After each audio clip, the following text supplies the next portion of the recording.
Welcome everybody to today's stream. Hope you all have a nice day so far. We have some giveaways going on for Twitch viewers and later also for YouTube viewers. We have Twitch drops going on. We have essentially like a lot of new content to explore as well. So just awesome day to play Guild Wars or to watch a Guild Wars stream, I guess.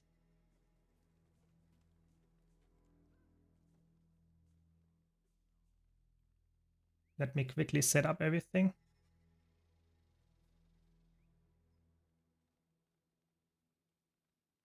And we should be fine. I still haven't played through the story yet, so maybe we will do that later today. We will see.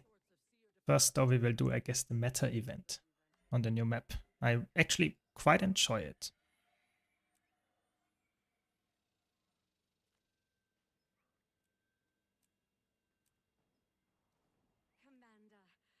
So, there we are. Welcome everybody. We also already have the first giveaway open. So if you want to join, you need to be a Twitch follower to win. Subscribers get 5 times the luck. We have 400 gems on the line. It's only for Twitch viewers right now. We will do a YouTube giveaway later as well. So don't worry if you're watching on YouTube. And these gems are sponsored by ArenaNet. So thanks for that. And let's continue a little bit with the story here. Come on, get it over. Until the meta event starts in like, I think 10 minutes or something like that. So let's see. Hopefully we can make some progress here. I know there is one really big story instance with a lot of puzzles coming up. Let's see if I will do that on stream or if I'm too lazy and will rather have some gameplay rather than doing some long puzzle elements in the story. We will have to see. You know, stop talking. Let me go in the game, please. And as usual, if you have any comments, questions, just anything to talk about, let me know. I'm always happy to talk about it.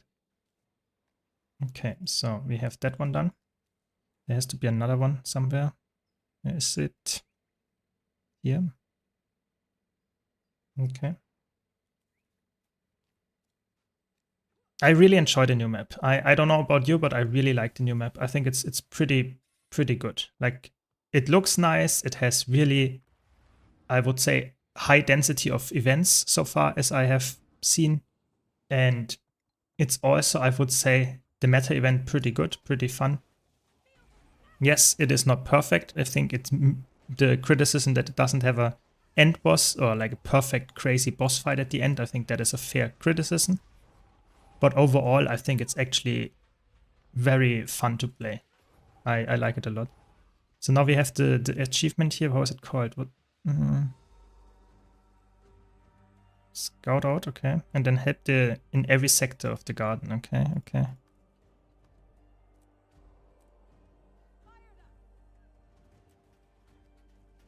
Okay, I guess we will do that. Welcome, spawns. Welcome. Hope you're doing fine today and have a nice day so far.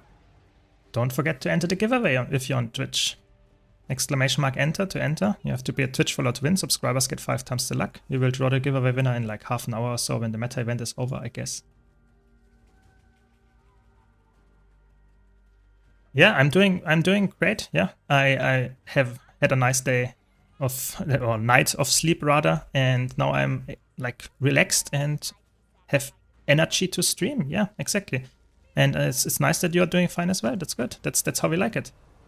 And I think it's always exciting for me to see how the community reacts to this new patch. And I think like a lot of people actually like it. I think it's not the perfect patch, but I think a lot of people like it.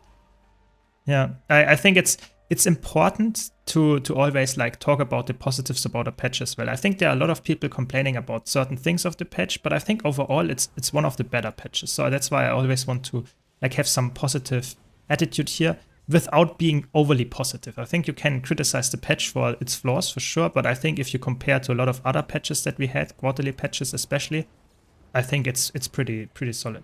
Yeah. Exactly, you cannot make everyone happy. I think that is like, especially in online games where you have this, so to say, people are somewhat hidden behind their online anonymity. So it's a bit like, yeah, not the best thing to there are always people that criticize the smallest flaws. I think this patch is not perfect. I would give it personally like a 6, maybe a 7 out of 10 for a quarterly patch, I would say. But I think it's still, like, I'm happy that we have it. You know, I'm so happy that after 6 months of wait, we finally get this rather nice map, or really nice map actually, with the cool meta event on there and quite a lot to explore. So I'm happy with that for sure. But it's as usual. There's always some negatives or stuff like that. I think you cannot make a perfect patch. That's just unrealistic. There we go. We got the event done. Almost done with the quest. That's good. That's good. That's good. Exactly. I think it's, you can see that there were times where they did more for the game. Like that is like, if you are like denying that, I think that is pretty delusional. Yeah, I think it's Guild Wars 2 is not in its prime time anymore in terms of content output. I don't want to deny that. You know, I'm ArenaNet partner and stuff like that, but I don't want to white knight the game for no reason. I think there is definitely a decent amount of lower investment in terms of like how much content they put out. If you look at Living World Season 4, or if you look at how big the Heart of Thorns expansion was as a whole, there was more stuff done. Yeah, that is true. But I think it's still very much a good... Oh, I should probably tune down the graphics.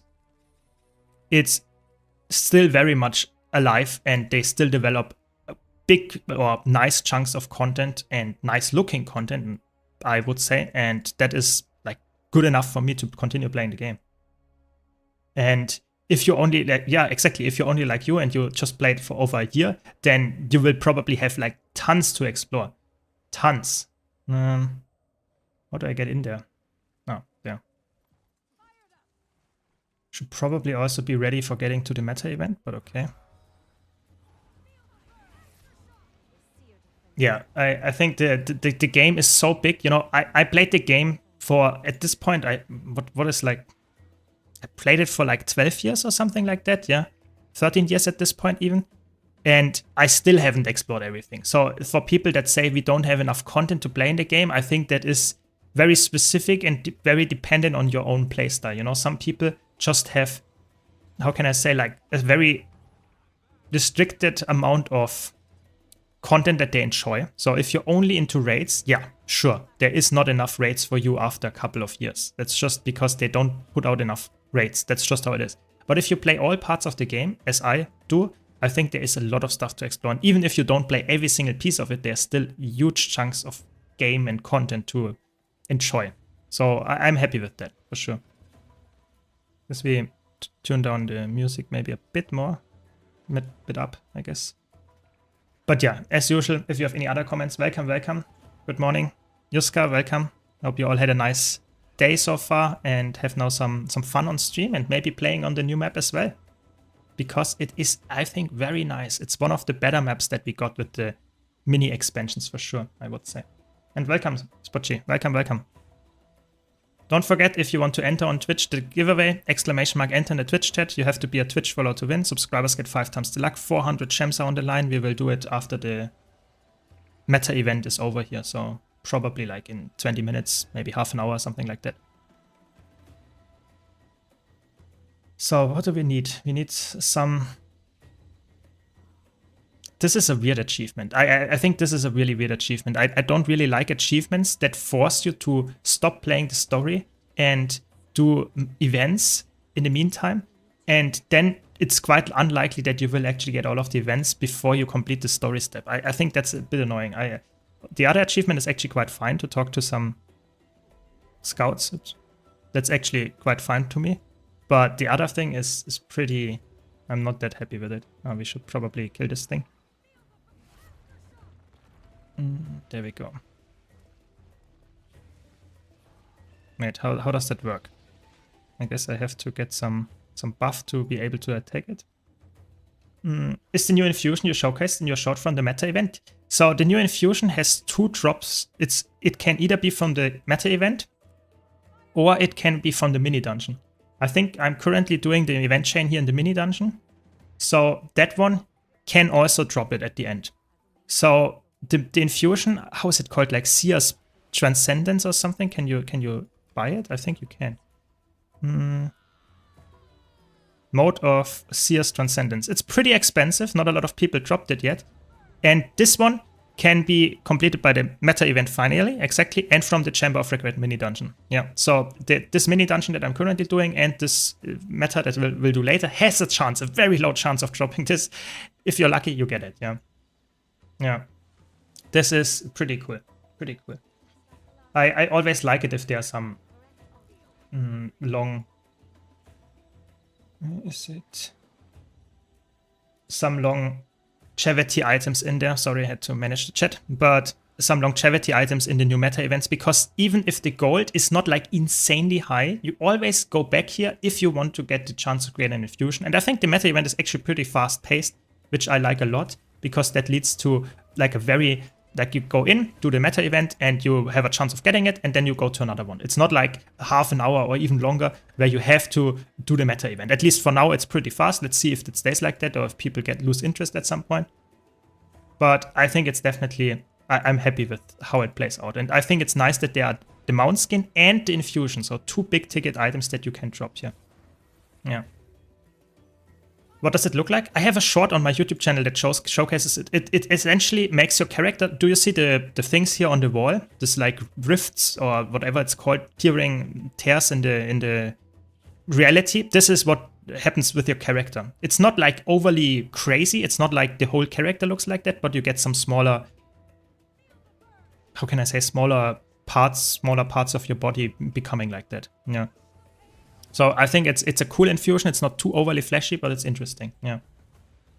Are there any decent Thief Thurk builds for World vs. World other than Spectre? No. Like in Zerg, in like let's say 25 to 50 players in a Zerg squad, it's not like you don't play that. It's just no. You have to be like a Spectre. Everything else on Thief does not really make a lot of sense.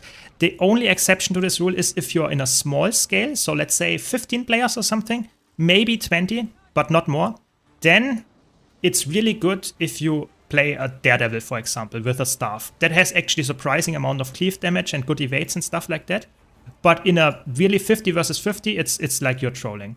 Yeah, you should probably not play that. Zergs are really restrictive in what you can actually play and what you should not play. So it's just a little bit sad, but that's how it is, yeah. Yeah, the mount skin can also drop from the meta event, but the mount skin, that's why it's a bit interesting, I would say. The mount skin can also drop from random events across the map. So if you are just playing at least that's how I understood it. And it's, I would say, because of that, less valuable, because you can just get it randomly from random drops. But at least you get a big ticket item on this map. Whatever you do, there is a chance of getting it. I think that's nice. I think that's nice. Welcome, Snowbleach. Welcome, welcome. How are you doing? Do you enjoy the new map, or did you not even play it yet?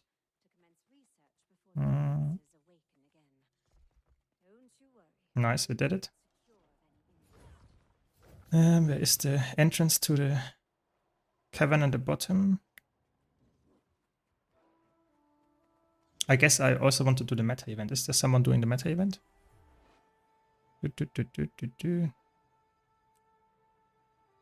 There we go.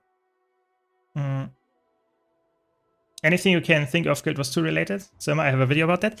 I would say I'm trying to have that. Right now it's not yet there, but I will try to really have, like, if someone has a question about Guild Wars 2, I will try to have a video about it. I think I'm getting there. You know, you're joking, but I think I'm getting there. I think the game is huge, but I think it's nice to cover a lot of stuff on your YouTube content, or in general, for new players. I think one of the things that is direly missing in Guild Wars 2 is someone explaining things for new players for all parts of the game. Yeah, I think the wiki is one of the best, if not the best wiki you can have in any game. It's extremely good, and a lot of players don't want to like read or watch everything in the like third-party tool, and then don't even know what the title is or what stuff to find. So a video can be really helpful. But I think the wiki is a big source of help as well. So if I don't have a video about it, check out the wiki. You will probably find something there. Is this the first time they're doing a mount drop thing? Yes. Or it depends what you define as first time. So it's the first time that they are doing a mount dropping from a certain open world boss. Yes. there was never an open world boss or anything in open world that gave you a mount skin. However, there were 2 other mount skins where you could get them in-game without using the gem store. The first one was like a Warclaw skin from just playing World vs. World. That is like not really, I would say, a skin that you would consider as a drop. It's more like you buy it, yeah, essentially with a reward track. And the other thing is a Demos, it's not a Demos, how's it called? Doom Sky Scale. So it's a Sky Scale from a raid boss. So essentially, this is the first drop that you can get from open world as an open world player. Yeah. The raid skin is very rare, and you only get it from challenge mode Doom, which is one of the harder bosses, so definitely not very common to be played. But this one is very common, and it's currently like, I don't know, like 600 gold or something on the trading post. So it's not a big drop like the Infusion. The Infusion is like 8,000 gold, so it's a big difference there. But you still get a rather big ticket item chance just by playing. And I think that's exactly what I wanted, to have more middle ticket items. And I think a mount skin is always really nice. So I'm pretty happy with that. Yeah. Yeah, the map is really good. I think the map is like, people always like complain, but I think the map is awesome. I would actually say this is one of my favorite maps in the last, like, essentially 4 years. I'm not joking. I think it's extremely fun to play. A lot of cool events. The quests are not too annoying. I think it's good. I think it really is. Yeah, it's an ultra rare drop. That is true. It is an ultra rare drop. I think the mount even might also be ultra rare, but like I said, the mount is like, you can get it from more different events. You can essentially get it from every single event, as far as I understand it, just with a low chance. So essentially, it's even though it's rare, it has a higher chance of dropping than the Infusion. The Infusion is only from the meta event, and the Infusion is also only from the mini dungeon. Yeah. So let's get the last one here as well. This sounds to me like a Terminator name. Yeah. But yeah, don't forget to enter the giveaway. !enter in the Twitch chat. You have to be a Twitch follower to win. Subscribers get 5 times the luck. 400 gems, sponsored by ArenaNet. We will do more giveaways later. Yeah, the music is awesome. I really like the music. Tell me if it's too silent, or if you want to turn it up, the sound of the music. Because then I can adjust it. Hope it's working well enough for you. Very good. I think overall, like, the meta is a big W. I think the meta is awesome, the meta event. The thing that is not, like, for me perfect is the story. I have not played through the story yet completely, but I know I saw other people play through it, and I'm not completely happy without spoiling. I think it's not the best. But I think for me, the part that I enjoy the most is obviously the open world content, just more combat and stuff, and I'm not that big into story, you know. Not everything has to be, like, for me, not everything has to be perfect, and if it's the story, I think that's the part that I'm not the most, not that excited about. Or not that I don't care about that much. Let's say that. Okay, let's get some skimmer action going on. But yeah, as usual, if you have any comments, anything to talk about, let me know. I am also very excited to hear what you think about the new legendaries. If you're happy that they are so, let's say, grind heavy, because that's what they are, or if you think that's too much for a legendary. Yeah. In my opinion, I don't care about story. Exactly. I think, like, that is maybe a hot take, but I personally think Guild Wars 2 story is not the best in compared to other MMOs, and I think it's completely fine to just not care that much about story. It's more important if they, like, just make the combat, the maps, and that stuff, like the features, good. If the story is, like, not as crazy good, I mean, yeah, could be worse. But I know there are a lot of story enjoyers in Guild Wars 2, so I don't want to say it's completely unnecessary. I'm just saying, for me personally, it's not the biggest factor of the patch. Yeah, 7 million karma is pretty crazy. It's not only the karma, it's also the, how's it called, the research nodes, 50k research nodes. That is pretty insane. Like, that is a lot of stuff that you need for the new legendary accessory from open world. That is pretty crazy, yeah. I have to be honest, I think it's okay to put that in there. I think it's a bit much. I think it's on the higher side, but I think it's okay to have something that is rather expensive as a legendary, because you only do it like once or twice, depending if you go for 1 or 2. But I can understand your frustration if you're a player that doesn't have enough karma, because it's not the easiest currency to farm. You know, you can do it a lot during Winter's Day, but on the other days in the year, not that good. So yeah, I can understand that. Exactly. If I want to play story, I play something else. Exactly. I think if you're into story, you'll probably play Final Fantasy XIV or even a full-fledged RPG, not an MMO at all. I think that is fine, but that is like, everyone is different. I think they want to cater to different audiences, and I think the story open world enjoyers is probably the biggest audience in Guild Wars 2, so it makes sense. It makes sense that they care about that. But I'm personally happy with this patch, I would say. Quite happy. Does the legendary have any cosmetic effect? Yes, I showcased it in one of my shorts. Sorry to always like mention that, or not shorts, but one of my recent videos about it. So the new legendary has some kind of, from open world one, has a halo effect essentially, and you look like you have like an angelic halo or something like that in the region like that. It's not overly crazy. It doesn't have any draw animation or something like that, but it's looking decent. Yeah, I think it's decent. And then you have the one from World vs. World. That is a bit crazy, I would say. That one has like some kind of bloodlust stacking sigil style type. So if you kill a lot of players, you get more draw animation. It stacks up, and if you die, then it resets. That's very interesting. And it also alters the effects of siege weapons. So essentially, it's a really cool legendary that is, for World vs. World, obviously very interesting. Both of them are rather grindy. Like, especially the PvE one is I would say, it's not something that you will see someone have on day one. So it's just previews that we saw. Yeah, I have it in my video about this. It's linked in the YouTube description, and you can also find it in my YouTube channel. Of course, it's from Tuesday, the video. Yeah. The story was okay, the dialogue is always good. Yeah, I think the dialogue is awesome. Like, I really like of course, there's good voice acting going on. I think the dialogue is funny. It's way better than in Chant Wilds. I'm just not, like, that happy if story instances are so drawn out, you know? I feel like the story instances are a bit drawn out for no real reason, yeah? So sometimes they have so many puzzles in there that feel a bit tedious and could have been done faster, stuff like that.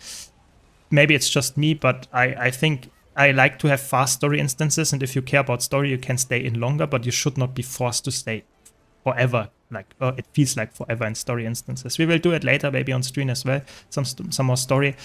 But yeah, that is my opinion there.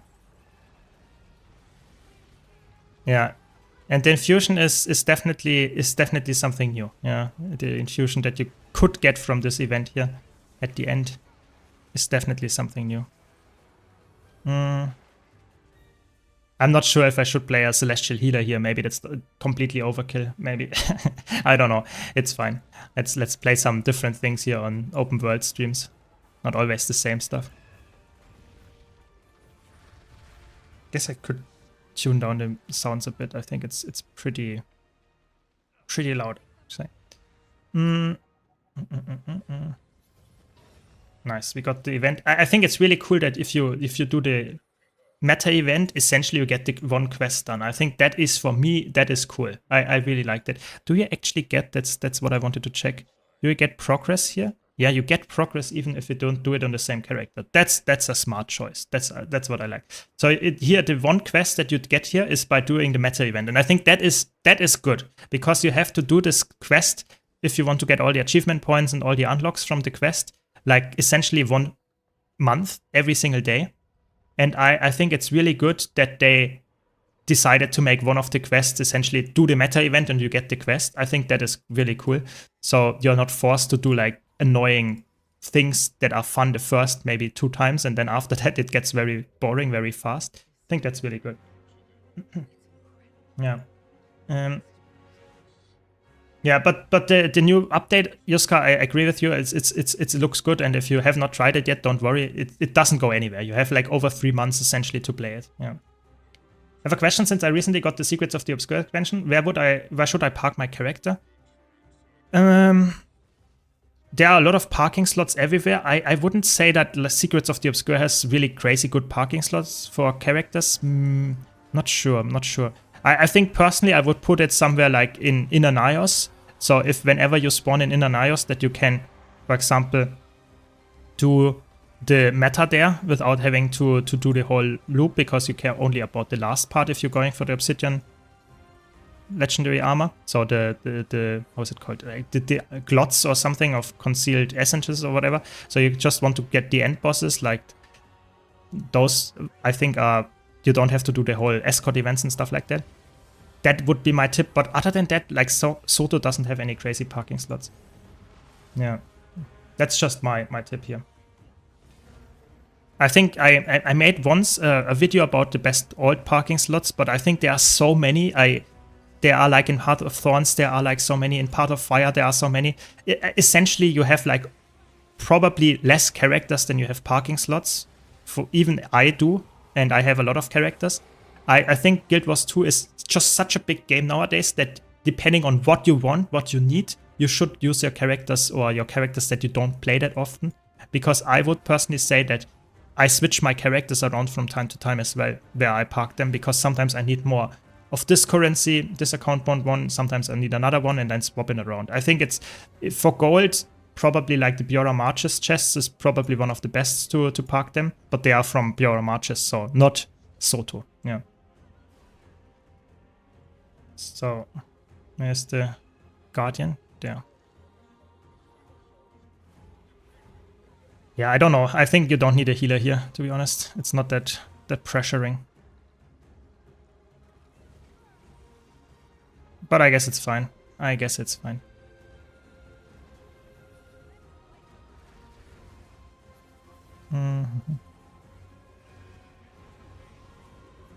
I guess I provide Alacrity as well. So, and the damage. I'm playing Alacrity Celestial Heal Tempest, so to say. It's a good build for open world. Could go more aggressive though, I guess. As usual, if you have any questions, any comments, let me know. And when we are done with this meta event, like in 5 minutes, we will draw the first giveaway winner. So don't forget to enter, ! Enter in the chat.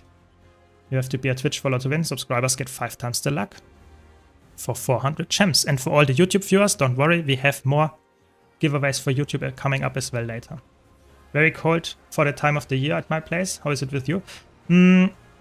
It's actually interesting. So I normally don't talk about weather that much because you might have guessed it, I'm not the guy that goes outside all the time. But I personally think the weather this year is actually like really weird.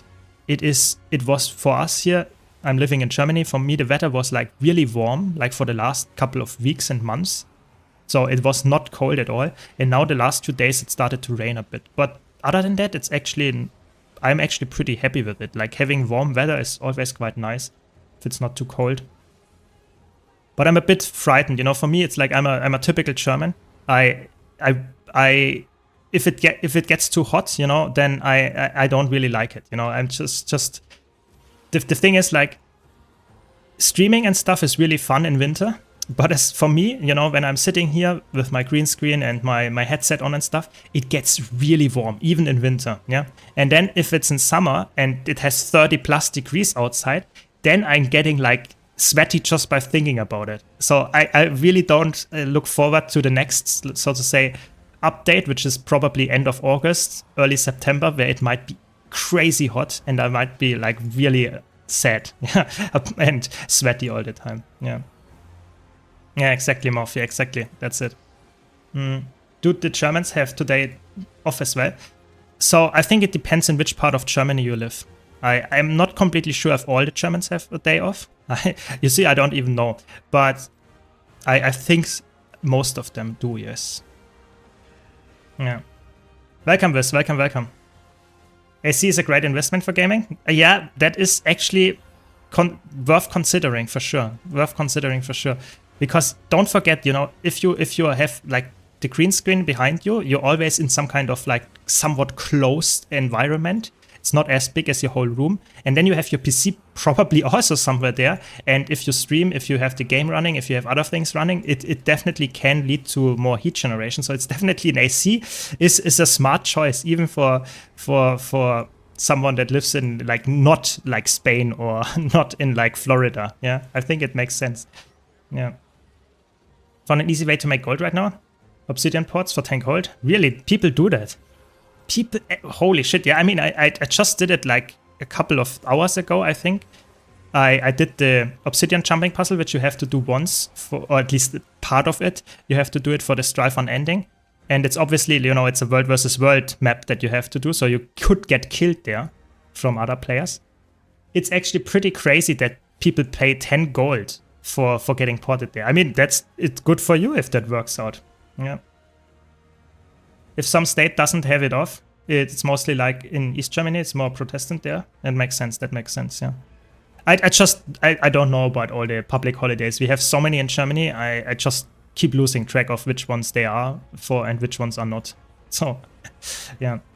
If you have solar panels, it's even energy neutral. That makes sense. I mean, you have to have probably quite a lot of solar panels to make that energy neutral, or at least the whole roof full of it. So I guess, but it's actually really cool. Yeah? I sorry for the pun there, but I think like I would like to have an AC. Sadly, I don't have one yet. That's why I'm sweating all the time, I guess.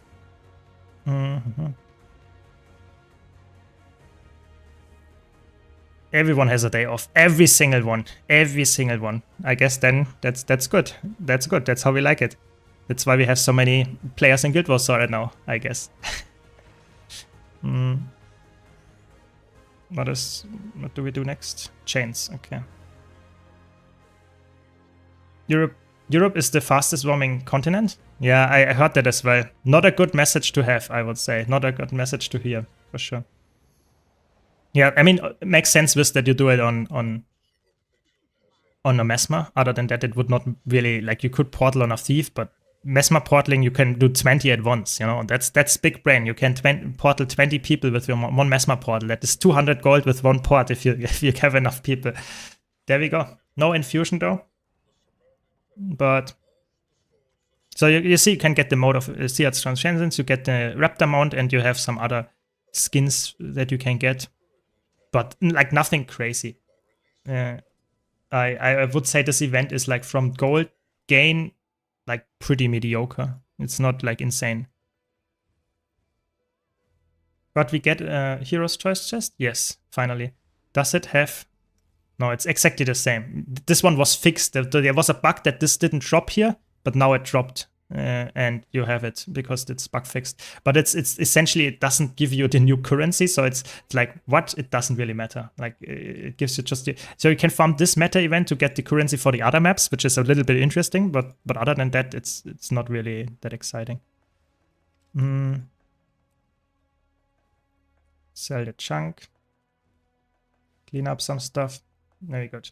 Okay, so I think it's time. You're early. You have not that many people in the giveaway yet, so it's very high chances to win if you have not entered yet. Exclamation mark enter in the Twitch chat. You have to be a follower to win. Subscribers get 5 times the luck, 400 gems, and I will draw the giveaway winner in 1 minute. Yeah, if the gold stream cuts off, we are in like Antarctica. Yeah, it feels like really cold then. That's not good. Yeah. Yeah. Yeah. Glad you enjoy the open world videos. Don't worry, the open world video, the so to say the best build video that I have like for channel members first will come out very soon. Like in a couple, like not today, but in a couple of days. I don't know exact date yet. Or I don't remember it rather. Did today the new meta that underwater part didn't start and was bugged? Really? I did it now 3 times and it actually every time it worked perfectly. No bugs. So I guess bad luck on your side then. Okay. If it says failed to enter, then you're already in. I think it's time to draw. Good luck, everybody. And let's see who wins. Oh, we still have people joining. Give a few more seconds. I don't want to exclude someone that was just typing. Okay. And the winner is King Lee. King Leo. I hope I pronounced it correctly. Congrats. Let me know if you're on Steam or in the normal client, Guild Wars 2 client. Let me know. And congrats, just write something in chat if you're on Steam or not, and I can send you the gem code. And don't worry, for everyone that didn't win, we have more giveaways coming up very soon as well. So where is the last guy? Isn't there one there? Okay, there's one.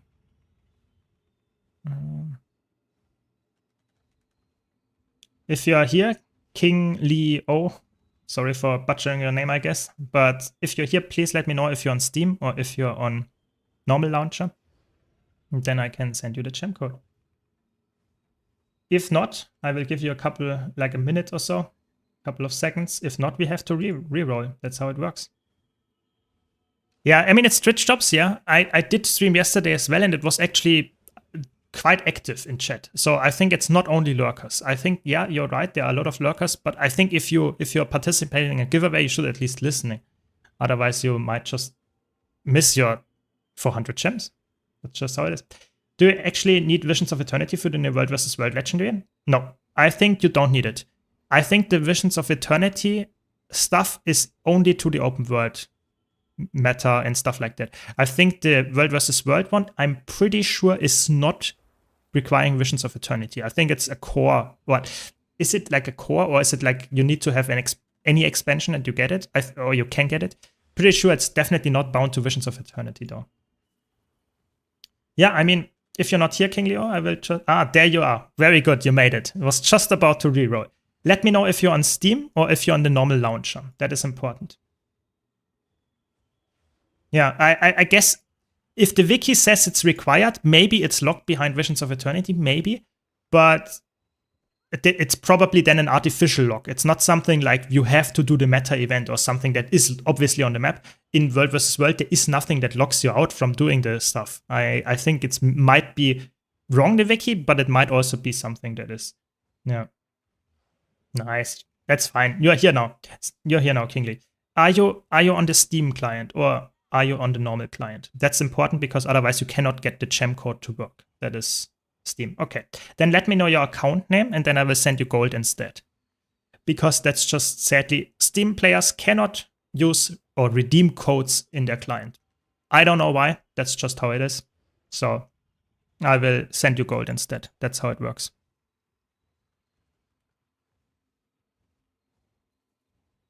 I mean, enemies lock you out if you cannot capture objectives. That is true, but I meant more like you cannot get it via... the part that I meant is that you cannot get the legendary without having the expansion. Because for World vs. World, typically there is no real reason to be locked out. In a World vs. World, you can play as a core game. So it's a bit like, why? Why is that like artificial or something? There we go. Very good. Very good. We have the account name. Give me a second. And we can send you the gold.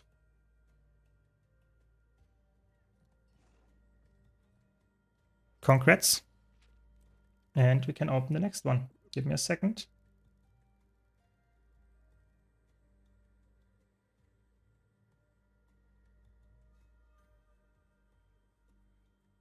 And it should be up.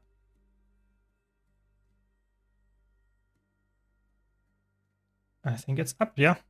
You can enter, ! enter in the Twitch chat again. You have to be a Twitch follower to win. Subscribers get 5 times the luck, 400 gems again. But for the World vs. World Legendary Armor, you need Heart of Thorns expansion, which makes no sense.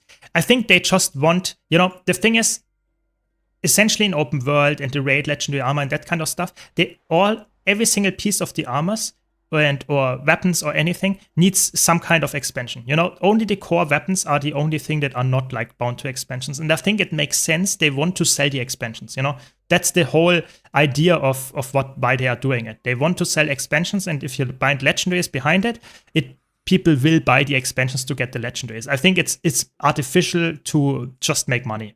I'm not saying this is a good practice. I'm just saying they need something to actually, you know, to make money. I think that's the main thing. That's we have to accept it. It's after all a company, and they need to make some kind of money. Really, it might not show. It might only not show at the vendor. That would be very interesting. That is very interesting. Okay, so we did do that. Did we get the achievement? I think there isn't there like achievement here.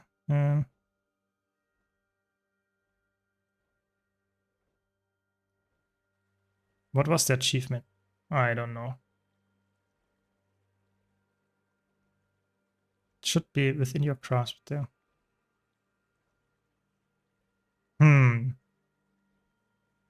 Maybe I think I did it, but I'm not sure, not completely sure. Let's do the quest. Is the raid legendary armor the easiest one to get? I think it depends heavily what you define as easiest. I would say it's probably the fastest if you do every single raid boss, if you do every single piece of content that is related to raids, like quick play and stuff like that, then it's the fastest. Is it the easiest? I would say that it heavily depends if you like raiding, if you are good enough to raid, so to say. If you only play open world, then raiding might be more challenging and it might not be the easiest. The open world one is, in my opinion, the most brain off one. You just have to do meta events. You don't have to be have any skill in the game or something. If you want to have this, so to say, slowest one, but you enjoy World vs. World a lot, then World vs. World one is really good. And the PvP one is somewhere in the middle. If you like PvP, play it. If you don't like it, you should probably skip it. This is, I would say, the summary, short summary here.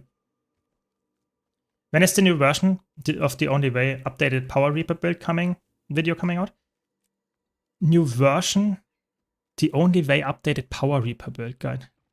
I mean, what would change from the normal one? I'm not completely sure what you have in mind there, because the Only Way did not really add any power-based relics or something, so there was no change to Power Reaper. I did my video like 2 weeks ago, 1 week ago about Power Reaper, and there is no change there. Like it's essentially the same build. Nothing changed. World vs. World slowest because of time gate for tickets? Exactly. The World vs. World one, if you enjoy World vs. World, it's probably the best armor to get because it's extremely easy. You just play World vs. World and you get it, and it's rather cheap. But if you don't like World vs. World, or if you want to be really fast, then World vs. World is by far the worst, because you get just so heavy time gated that you will have to wait weeks to get it, even if you have a lot of gold. Yeah. Welcome, Mango. Welcome. I'm doing well. I'm doing very good today. Hope you're doing fine as well. Glad you enjoy my content. More to come. I didn't see that build video. Apologies. No problem. Always happy to explain my builds and stuff. So don't worry. Find a safe near the temple. Okay, where is the safe? There it is. Okay. Working on coalescence right now. Need to kill Doom now. Yeah, I mean, that is obviously if you are going for the rings and stuff from raids, you need to get into groups that kill certain bosses. But I think that is, so to say, the beauty of having a lot of different legendaries right now. You don't have to go for that ring. If you want to go for a different ring, you can go for the open world ring, for example, and don't need to kill Doom. You can, but you don't need to. And I think that's really good to have the option. You know, back in the day, like 5 years ago or something, you only had one, even if at all, like legendary for a single slot. That meant that if you were not into raiding, you could not get full legendary. This is a positive for some people, but for most people, it's better to have the option to go for different things. Yeah, different content, different legendaries, and I think that makes sense. I am just a legendary collector. I want to get all of them, and I'm like almost there. But yeah, this is just something that a lot of players you need to be aware of that. You should do the content that you enjoy, and if you want to get a legendary, get the one that you are the least annoyed by farming for, I would say. Yeah. Did solo YOLO Wing 5, and we did surprisingly well. I think it's nowadays, with the raid update, I think a lot of times, how can I say? A lot of times, it's a gamble. If you go and look at the raid LFG, and you have a group that is not asking for KP, or just a random group, and you join it, you have a, I would say, high chance of succeeding, but you also have a decently high chance of just having a really bad group. It doesn't matter which boss you're doing. There's always a chance that you have a group that does not know what to do, and you have a group that is extremely good. You don't know. You know, this could be it, for example. No KP, you don't know if this is a tryhard group or if that's a group that never did the boss before and is just asking for experienced people. I like this chaos, but if you are a new player, you can get really like frustrated with it, I would say. You can be getting quite frustrated with it, for sure. Yeah, I guess this you're right. You don't need to enjoy it, but I think you should only go for stuff in games that you actually enjoy doing. You know, if you don't like PvP, you should not get the PvP like achievements just to get the achievements. I think it's like you should enjoy the parts of the game that you actually play. I think that is, for me personally, pretty important. Maybe other people see it differently, but I think fun comes first in games, always. I have all expansions currently, got Skyscale and doing a story from Heart of Thorns. I have no Living World season and no Chantier Wilds or Visions of Eternity. Should I skip Chantier and just go get VOE? I would personally say, if you don't care too much about story, yes. If you care about story a lot, I would personally say you should not skip it. Yeah, I think there is a important distinction here. Sorry, there is an important distinction here of like people that are really big into story. Then I think it's completely fine to get every single expansion and do it in order. But I think most people are not that much into story, and I think Visions of Eternity is a way better expansion than Chantier Wilds already. It has, in my opinion, more to deliver. It has elite specs. It has better map. I don't know. I personally think it's a really good expansion, and I would recommend getting it. Yeah, of course, use my referral link if you want to support me. No, of course, just a quick reminder there. I want to dip my toes in all content.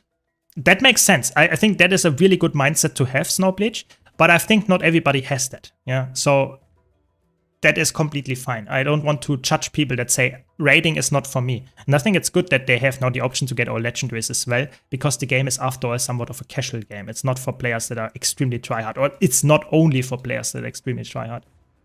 We had someone explaining mechanics, so that helped. Very good. I mean, that's always nice if you learn something. I think that's beautiful if you now get to do Wing 5 consistently because you know how to do it. I think that's perfect. That is exactly what we want.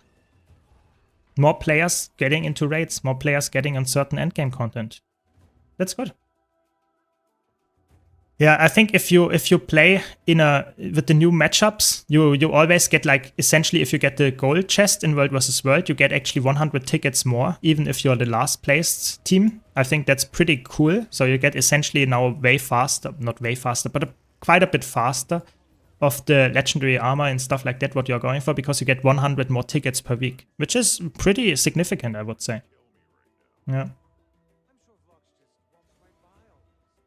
I mean, Soulless Horror tanking is a pretty unique experience. I think that is one of the coolest bosses to learn tanking at, because it is actually a punishing boss. It's like, it's really a boss where you would say, okay, if you have a build that does have no blocks, no toughness whatsoever, it can be quite challenging, especially in challenge mode, because the boss hits you quite hard if you get multiples of those stacks. You know, you can stack it up, I think, to like 10 before you die. But essentially, it's definitely an experience, you know. I personally like it. I think it's one of the cooler bosses to learn tanking. And tanking with a fractal build, I mean, why not? Why not? Good job. Good job. So what are we doing here? Discuss the Inquest presence with your allies. Okay, discuss, please.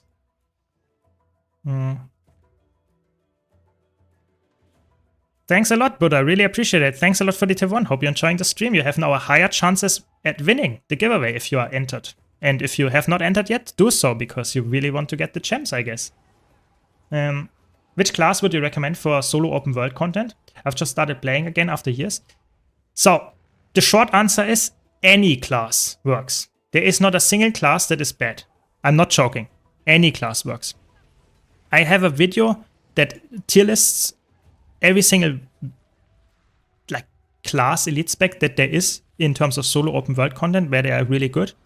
And I would say even the lowest rated ones are extremely good. If you are looking for a specific build that is extremely good, it depends always a bit on the content that you're doing. If you're going for soloing raids, you need a little bit of a different setup than if you're going for just casually open world solo content. But I can recommend a video that is upcoming, I think, like in the next few days on my channel. where I showcase the top 5 builds that I think there are. Yeah. But this is just like my opinion. In general, the tier list should probably give you the most like detailed answers there. Welcome, House Imperium. Welcome, welcome. Been a long time viewer of your videos, just playing Antiquary from your build. However, I use Celestial instead, and it's a powerhouse. Nice, glad to hear that. Yeah, I think Antiquary is one of the most underrated specs. Nice, cutscene, crazy. I think Antiquary as a spec is not everybody's favorite. I think it is very, how can I say, it's not perfect in terms of like class fantasy, but the people that enjoy it actually really like it, and I think it is extremely strong. It is good as a power DPS, but it's good as a conditioned DPS. It's good as a Celestial build, even as a solo build. It's really like Antiquary. Oh yeah, it's a good class right now. Really, really good. I crafted Obsidian armor because I like its look. Nice, that makes sense. I mean, that makes a lot of sense. The Obsidian armor is actually pretty cool, especially the suffused one. I think it's not as flashy as other legendary items, but it's pretty good. Should maybe listen to the story as well at some point, but I'm really not that much into the story. And I don't want to spoil you by talking about the story all the time. Just want to do the story instance and then we should be fine. Nice. Stop vlogs. Is that now finally combat or not? Where is he? We will see. We will see. Let me get in. So, for example, I'm playing currently a solo build. Just because I like to have all the boons. I like to have all the boons in PvE in a solo situation. That's why I'm playing a solo build right now. You don't need it for story. I think for story it's a bit overkill. For story, a lot of times I think the best option is to go for a quick DPS build from raids. So that you have quickness, which is a really huge DPS buff. And you just play a power-based build because story is pretty easy. That would be my optimal setup. But now I just don't know what kind of content I'm expecting from the story, so I'm just playing better safe than sorry. I'm playing a really, really tanky and really high boon uptime and just really safe build. Look at the boons. Like, this is a solo build. I don't have any allies or anything. It's just crazy. It really is. Which is the easiest legendary armor to craft? Like I mentioned earlier on stream, it depends a bit what you define as easy. I would say the easiest is either the world versus world one if you have time, or if you like open world, then it's probably just playing open world. But the fastest one to get is the raid one. The raid one is very fast nowadays because you can get 77 legendary insights per week, and you need, I think, how many do you need? I don't know exactly what the number is that you need, but essentially you need like, I think 5 weeks or something, and you get the full set of legendary armor, which is faster than any other way. Or it's not, is it even 5 weeks? I think it might be even less. But it's pretty, I would say, dependent on what content you like. I personally would say, do the one that you like the content of. It doesn't really matter how fast it is. You should just play the one that you like the content the most. But the fastest way always is doing every single piece of content and just doing the time gains all at once. So playing world versus world, while you also, after you're done with your diamond chest, also play all the raids weekly, and then you also play PvP, and then you can combine like pieces together, but not a lot of people do that. Just saying that would be the most optimal way. Can't believe how expensive the legendary accessory is. Yeah, I think they want to make it so that it's a big money and gold sink in general for players. So they are invested a long time if they really want to get full legendary and don't want to like give them a very easy way to get it. Because it's after all the open world one. Open world is the easiest to get, the most expensive though. I think that's the reasoning there, I would say. Yeah, 150 Li the first one, but I think there is a time gate, Mango, with the Gorseable loot drops that you need for the achievement. So I think I'm pretty sure it's at least 4 weeks. I would be like very surprised if it's now alone. I've actually been thinking about starting a thief for quite a while now, but back then it was always really hard to survive. I mean, if you play Antiquary or Spectre, they are really good with survival. The other two can be a bit more challenging, Daredevil and Deadeye, but they have good sustain. They don't have really good defenses, but Spectre and Antiquary actually are really tanky as well, if you play the correct builds. That is correct, House Imperium, that you need 300 legendary insights per armor set, but the first one is cheaper because you get the ascended precursor armor from the, how's it called? From the achievement, envoy's achievement or something. You get the precursor, so to say. But what you have to keep in mind is that some of the achievements are time gated. So even if you get all the LI, you might not be able to get the legendary armor in 2 weeks or something. Yeah. Next patch will have a cliffhanger and Guild Wars 3 teaser. I mean, I don't know. I think the next patch will be happening in 110 days, according to the special tab. 110 days. We will know then. I don't make any, I can make speculations, but I have no inside information or something. So I will just say whatever happens, happens. And I am excited to see what's going on. Yeah. Yeah. Thanks a lot, Checkbite. Really appreciate the tier 1. Hope you're enjoying the stream. If you entered the giveaway now or did enter before, you have now a higher chance of winning.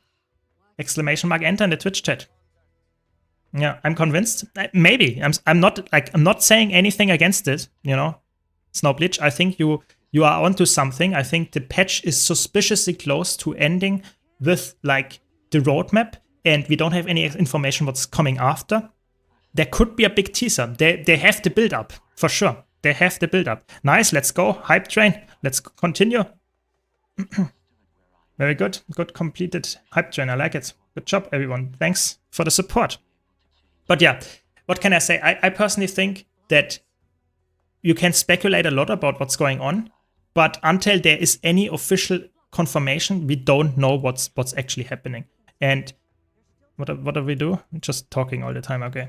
And I think because of they have not talked about the next expansion for Guild Wars 2, I think they have something cooking in the background that is special. I don't know what that special thing is. I just think it's not the normal mini expansion that you would expect, yeah, from, for example, Chant der Wilds and Visions of Eternity. Those are mini expansions and they were announced like 2 years ahead of time. So now we don't have any expansion announced, even though we are almost at the end of this one. I think there's something special going on. Okay, so what do we do now? Oh my god, we have to do a story thing. Okay, that's fine. We will do it later. Let's do some other stuff, you know. Maybe it's hopium, but that's what I think. I mean, it makes sense. Makes sense. It's not. I'm not like. I don't think they will be shutting down Guild Wars 2. I don't think so either. I think if there's one thing for certain, it's that they will not shut down Guild Wars 2. Like Guild Wars 2, whatever happens, will run for the next 5 to 10 years. You can see that with Guild Wars 1. Guild Wars 1 is still updated, yeah, is still being updated and gets more content than in the last 5 years. So that's the message that they want to tell us with this Guild Wars 1 stuff, is that they care about the games that they developed, even if it's not the main game anymore. And if Guild Wars 3 will ever come out, if it exists, Guild Wars 2 will not die. Keep that in mind. Really, that's really important. I want to mention that. Welcome, Saphiros. Welcome, welcome. Yes, we have a day off today. That is correct in Germany. Yes. So is the Spear Antiquary still working? Yes, absolutely. Still very good. Yes.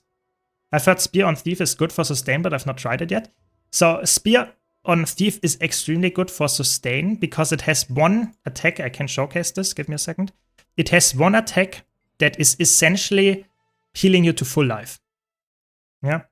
Can showcase this. But Spear on Thief is a really good, like really cool weapon. If you have the time to learn it, Spear on Thief is probably one of the best weapons to learn. So the problem with Spear is that you have a lot of different nuances to that, because you have, so to say, follow-up attacks and finisher attacks. But you can look here at the third weapon skill. There is this one attack that is called Vampiric Slash. And this has life siphon healing 2.5k. And if you play like normal power-based build, and then you have the bonus lifesteal versus vulnerable foes, 50%, means that essentially you almost heal full life with this attack. It's really good. And if you do the combo, it's like you can do that every couple of seconds. It's like, because of that, Spear is probably the most broken weapon on Thief, in PvE at least, if you play it correctly. It's really an insanely good weapon. But it's also the hardest weapon by far on Thief to learn, because you have to know like essentially like 10 different attacks and how to get to them. Yeah. It's more like a Weaver a little bit. Yeah. Yeah, definitely right, and you're right. I think Guild Wars 2 will not be shut down, the same as with Guild Wars 1. Don't worry. Yeah. Got my Arene Scepter crafted today, so I'm happy. Nice, congrats. That's a good weapon. It's a nice looking weapon, and now you can go for the skins, you know? That's the next goal, the ultimate goal. I always lose track of my skills on Thief Spear. It's kind of hard to keep track in big fights. I think it's more the muscle memory. I think it's the more you practice, the more you play it, the more you get used to it. In the beginning, it feels like, oh my god, I don't know what to press. I'm just pressing random buttons and I will die. But if you get more used to it and understand the attacks and just play more, you get used to how it plays and you get used to which combos you should do, and you don't even have to look at it all the time because you actually see how long the animation is and stuff like that by just feeling it. You know, the muscle memory is there. I think this is really important for this weapon. It's not a weapon that you can say, I will equip and I will kill everything and I will be fine. It's a weapon that needs some practice. And I think that is okay, because Thief, if you look at all the other weapons, like every single other weapon, it's essentially you spam the same strong attack over and over. Maybe with the exception of Aches, but everything else is like you spam the same attacks over and over, just because of the initiative system of Thief. So Spear is definitely a weapon where I would say, yes, it's different, but it's in a good way different. Yeah.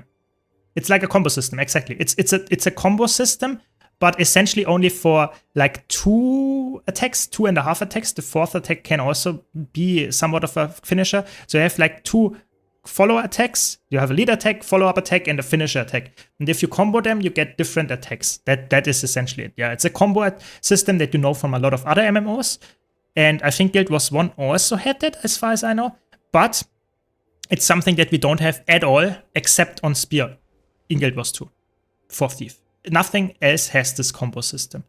There is not a single attack or anything in the game that has this interesting mechanic, and I hope they introduce more of that, but who knows? Because I really like this kind of playstyle, that you have to think ahead, that you don't press all the time all the buttons, but you want to get to this certain attack, so you need to do this combo to get to it. I think it's more complicated, yes, but I think it would be really fun. Yeah. Yeah, Thief is definitely not easy for a beginner, but don't get me wrong. I think it's not too hard. It's just harder than the other Thief weapons. And if you put in a bit of work and be patient with it, I think it's really good. Like, don't forget how fun it can be. I think it's the most fun weapon by design. Maybe together with Spear on Mesmer. I think Spear on Mesmer is also really fun because of the combos there. But I think personally, Thief is by design one of the best weapons. It just is, yeah. Could you do a tier list of low intensity builds? I already have one. I might do an updated one though. So currently I have one that is like half a year old, or something like that, which is still completely fine. You can check it out on my YouTube channel. You can also type !website in the chat to find my website, where you can find all my videos on the website and stuff. But in general, I would say that like low intensity did not change that much. The damage changed a little bit, but how I rated specs is pretty much the same. Yeah. Ranger Spear is also cool. Yeah, I think almost every single spear is cool by design. I just think that the combo system that you have with the spear here on Thief is probably the most unique and standout one. I think personally from a design perspective, it's probably the best. I think Ranger and Mesmer and maybe even Elementalist with the etchings is really like unique. I think like Guardian Spear, I think like Revenant Spear, I think like Warrior Spear, they are good. They are good weapons. They're not like insanely unique though.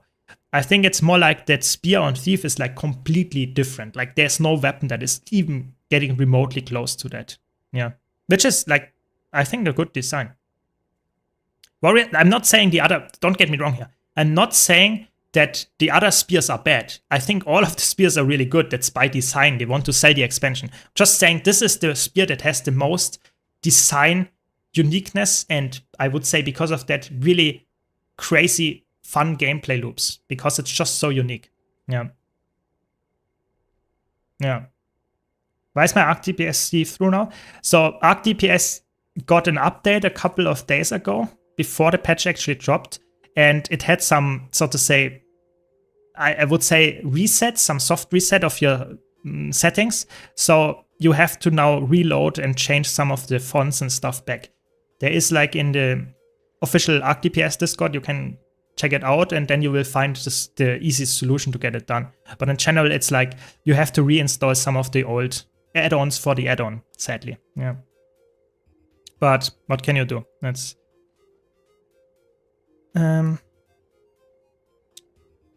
my issue is that most spears in Guild Wars 2 look like underwhelming toothpicks.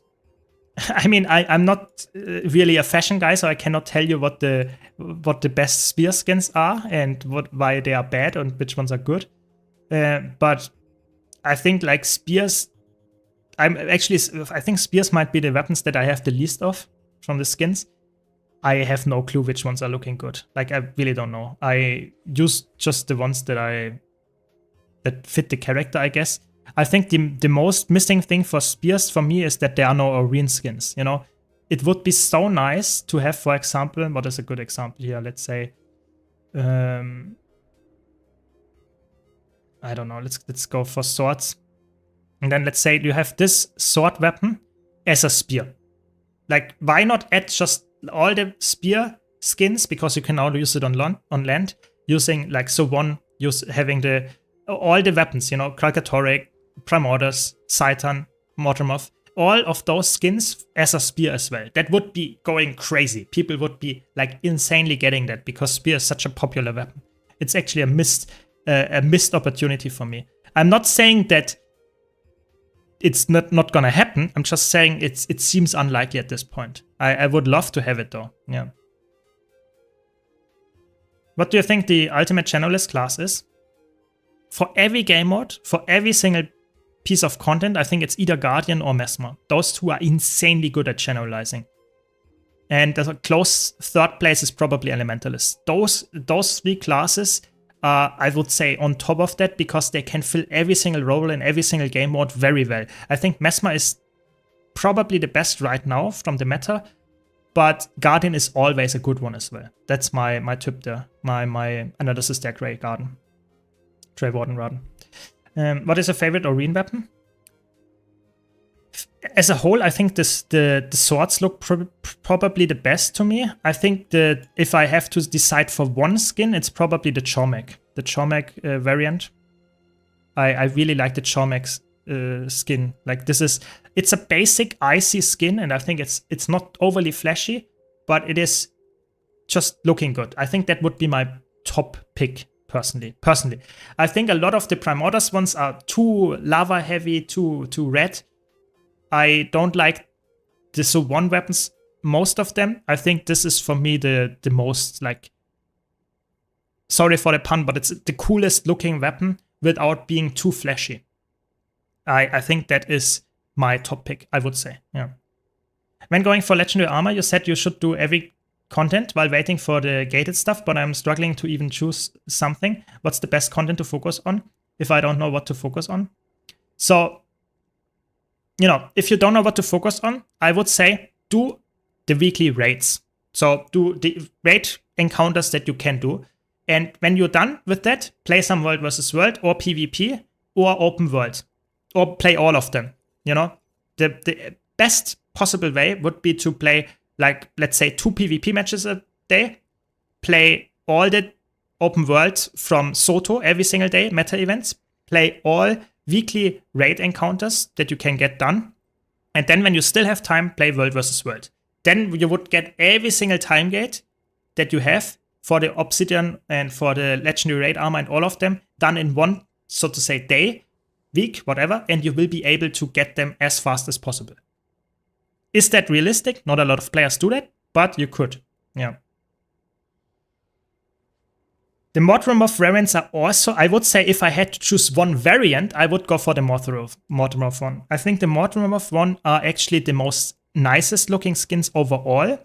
But I think specifically the sword is not insane. I think the Chormek sword is for me a bit, like, I like it a bit more. But I think if I had to pick one of the dragons as a whole, I think I would definitely pick the Mortemorph ones, because I really think the how is it called, the trail here is insanely good. And I think also the draw animation is also pretty crazy good. Like, I think the effects for Mortemorph and also the baseline look of the plantish aspects is just really good. Yeah. Yeah, but you should also always, like Snowbleach puts it, always do the content you enjoy the most. You should not force yourself to do content that you don't like. I think that is really important because that's the most important aspect is you will definitely lose interest in the game. Yeah, you will lose interest in the game if you burn out because you forced too much of a certain piece of content. Yeah, so if you force to go for the raid and world versus world and PvP and everything all at once, and you have to do it every day, every single week, then you will just burn out. You should play the content that you like. If you don't like to play PvP, then you should be able to just play something else. You know, that is really important. I really want to stress that because we don't want to lose players that go try hard in a certain part and then quit after weeks. I really had that so many times in chat that people said, I'm now putting in 10-hour days in Guild Wars 2 to get the legendary armor. And then as soon as they got it, they write in chat, I got it. And then the next day said, I don't know what to do, I quit the game. This is really bad. You should either like play the game for fun, or you should just like the efficiency like I do, but you should definitely not burn out because of getting or going for legendary or getting the legendary. It's really important. Yeah. Convergence is also good for Soto, good point. Yeah, there are so many things you could and should do probably daily to get all the legendary stuff, but I would not stress too much about it personally. Yeah. If you will recommend class, can be good in power and condi, easy for fractals, tire push, and raid training. I'm a slow learner and want to focus on the mechanics, don't want to change it. End game, sorry, too long. Please, not necromancer, I don't like it. Can be a good class in power and easy for my condi fractals. Good class. What is a good class? It's a good question. Oh no. I'm not sure. It might be the seeing here. Not good, not good. Give me a second, I think I have to restart the game.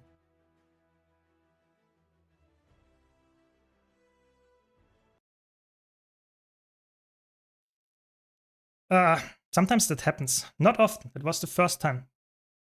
I will answer the question in a second. Just want to not keep my group waiting. So there we are. We are back. Revenant might be really good for you then, Mango. I think that might be a good class like people recommended here. I think Herald is probably one of the easiest classes to get into. It's still not loading. Is it loading now? Come on. That's not good. That's not a good sign. Let's just keep waiting. Maybe it works. But yeah, Herald might be good. It's the servers. I'm also stuck in loading. Okay, that's good. That's good to know, Benches. Then it's not me. I was already worried. You know, sometimes German internet just suddenly drops or whatever, and if it's the servers, everything is good. You know, then at least it's not mine. It fixed itself within a few minutes. Maybe, yeah. The servers are being worked on before Guild Wars 3. maybe, yeah. I don't know, you know, there's always like some issues with new patches. I think this patch is actually, for me personally, has the least bugs in like a couple of patches, so I'm happy with it.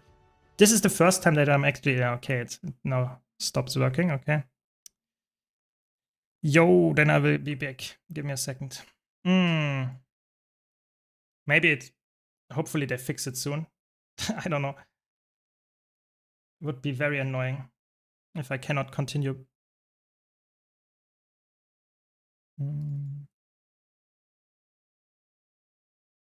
Nice. Okay, we are back.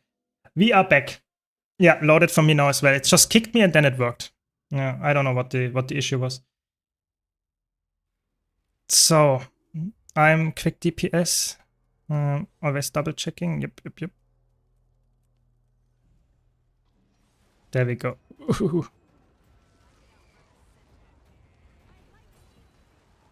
So let's get the quickness up and we should be fine. Germany is known for having horrible internet connection. Yeah, that is true. That's why I'm always scared that the thing that I'm so to say missing, or that is the problem, is my internet connection. But this time it was not my internet. Everything worked. It's just like the server had some issues, I guess. It's fine. It's fine. We are back. We're back in action.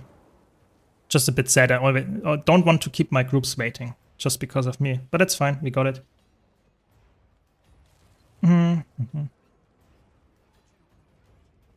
Really wanted to play some other parts than Chronomancer, but I think it's just such a good quick DPS right now.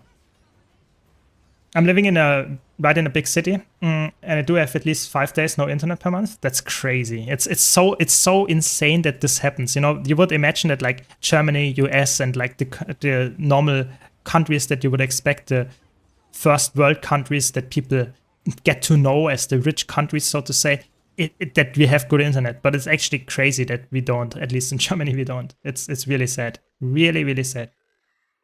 Yeah. Yeah, I think Troubadour is really good. I personally would, however, say that I play Troubadour as a healer. I don't really like it as much as a boon DPS or a full DPS. I think Troubadour is a class that shines as a healer because it has a lot of utility, a lot of healing, a lot of boons, a lot of just good stuff. But as a DPS, it does not provide as much DPS as a normal DPS would. And the utility that you provide is often not necessary. So I typically, as a boon DPS, I probably like to play. I like to have like some DPS with Chronomancer, a bit more DPS. Yeah.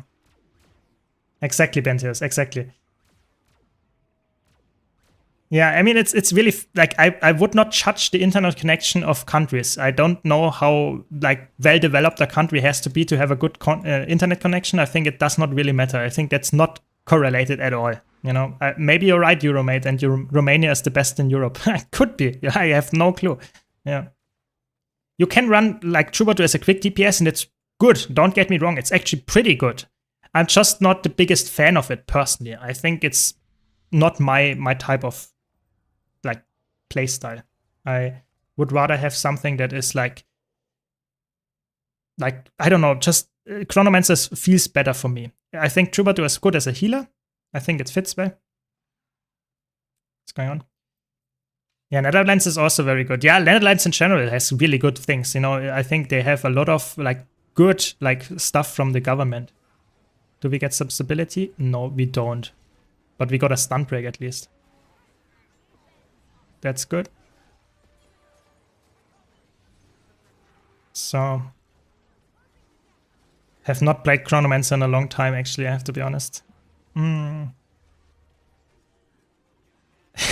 gaming friend from Pakistan does have better internet. Yeah, I mean, why not? You know, I think like it's not fair to judge a country based on the reputation that it has years ago. I think a lot of countries are now getting way ahead of like modernization and digital stuff above like Germany, especially. Like Germany is really old school. Like one of the best examples that I know for a fact is that like the official like people that work for the government are working with like, how is it even called, those old fax like devices? Is it like that same in English? It's insane, you know, they don't use like email or something like that. What the fuck? What? It's just crazy. Absolutely insanity to me. Yeah. It's crazy. Absolutely crazy. Modernize the infrastructure. I mean, I am not saying that is not necessary. I think that is highly necessary. Like, absolutely. I think especially like modern, like things, internet and like just awareness and even security is like lackluster. It's just insane. It's absolutely insane. I don't want to talk too much about politics because that's just not like my stream, what it's about. But I agree with you. It's definitely, there needs to be some changes there for sure. Yeah. I need help. I forget to make arc DPS and boon tables show colors. So, arc show colors. What do you mean about the boon table show colors? So I really like to have the add-on for the add-on here. Can they wait? It's actually insane. Why do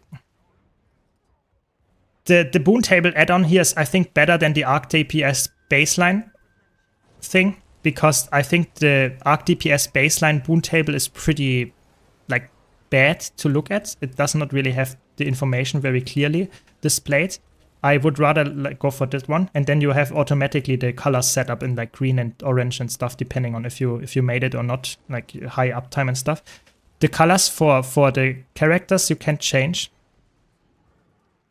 You can change it pretty decently well if you just like, I think you can change that in the right clicking here and then display. Or is it maybe under like getting this window up here and then you can change it? I have a guide where I explain that and stuff. But I think the colors, I actually like the baseline colors. Maybe I'm weird, but I like the baseline colors.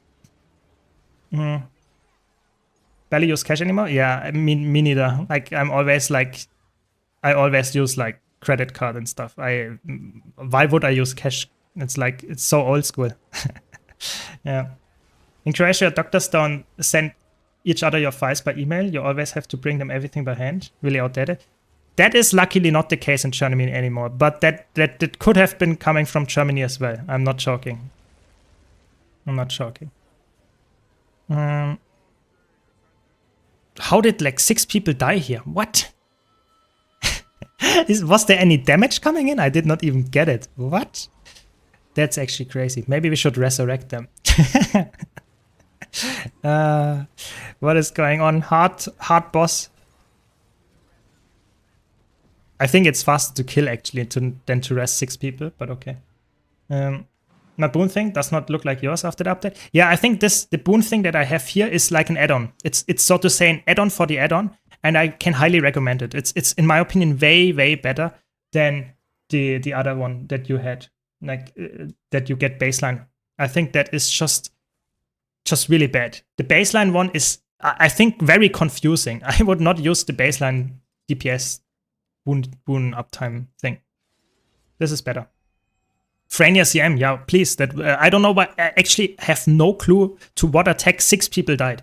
I guess it might have been the projectiles if you stack on top of each other, but I did not get any damage, so I don't know what they did. But it's fine. We did it. Like, I'm not flaming anybody. We just did it. That's fine. Nice. So you know how Germany works, House Imperial. You know it. Yeah.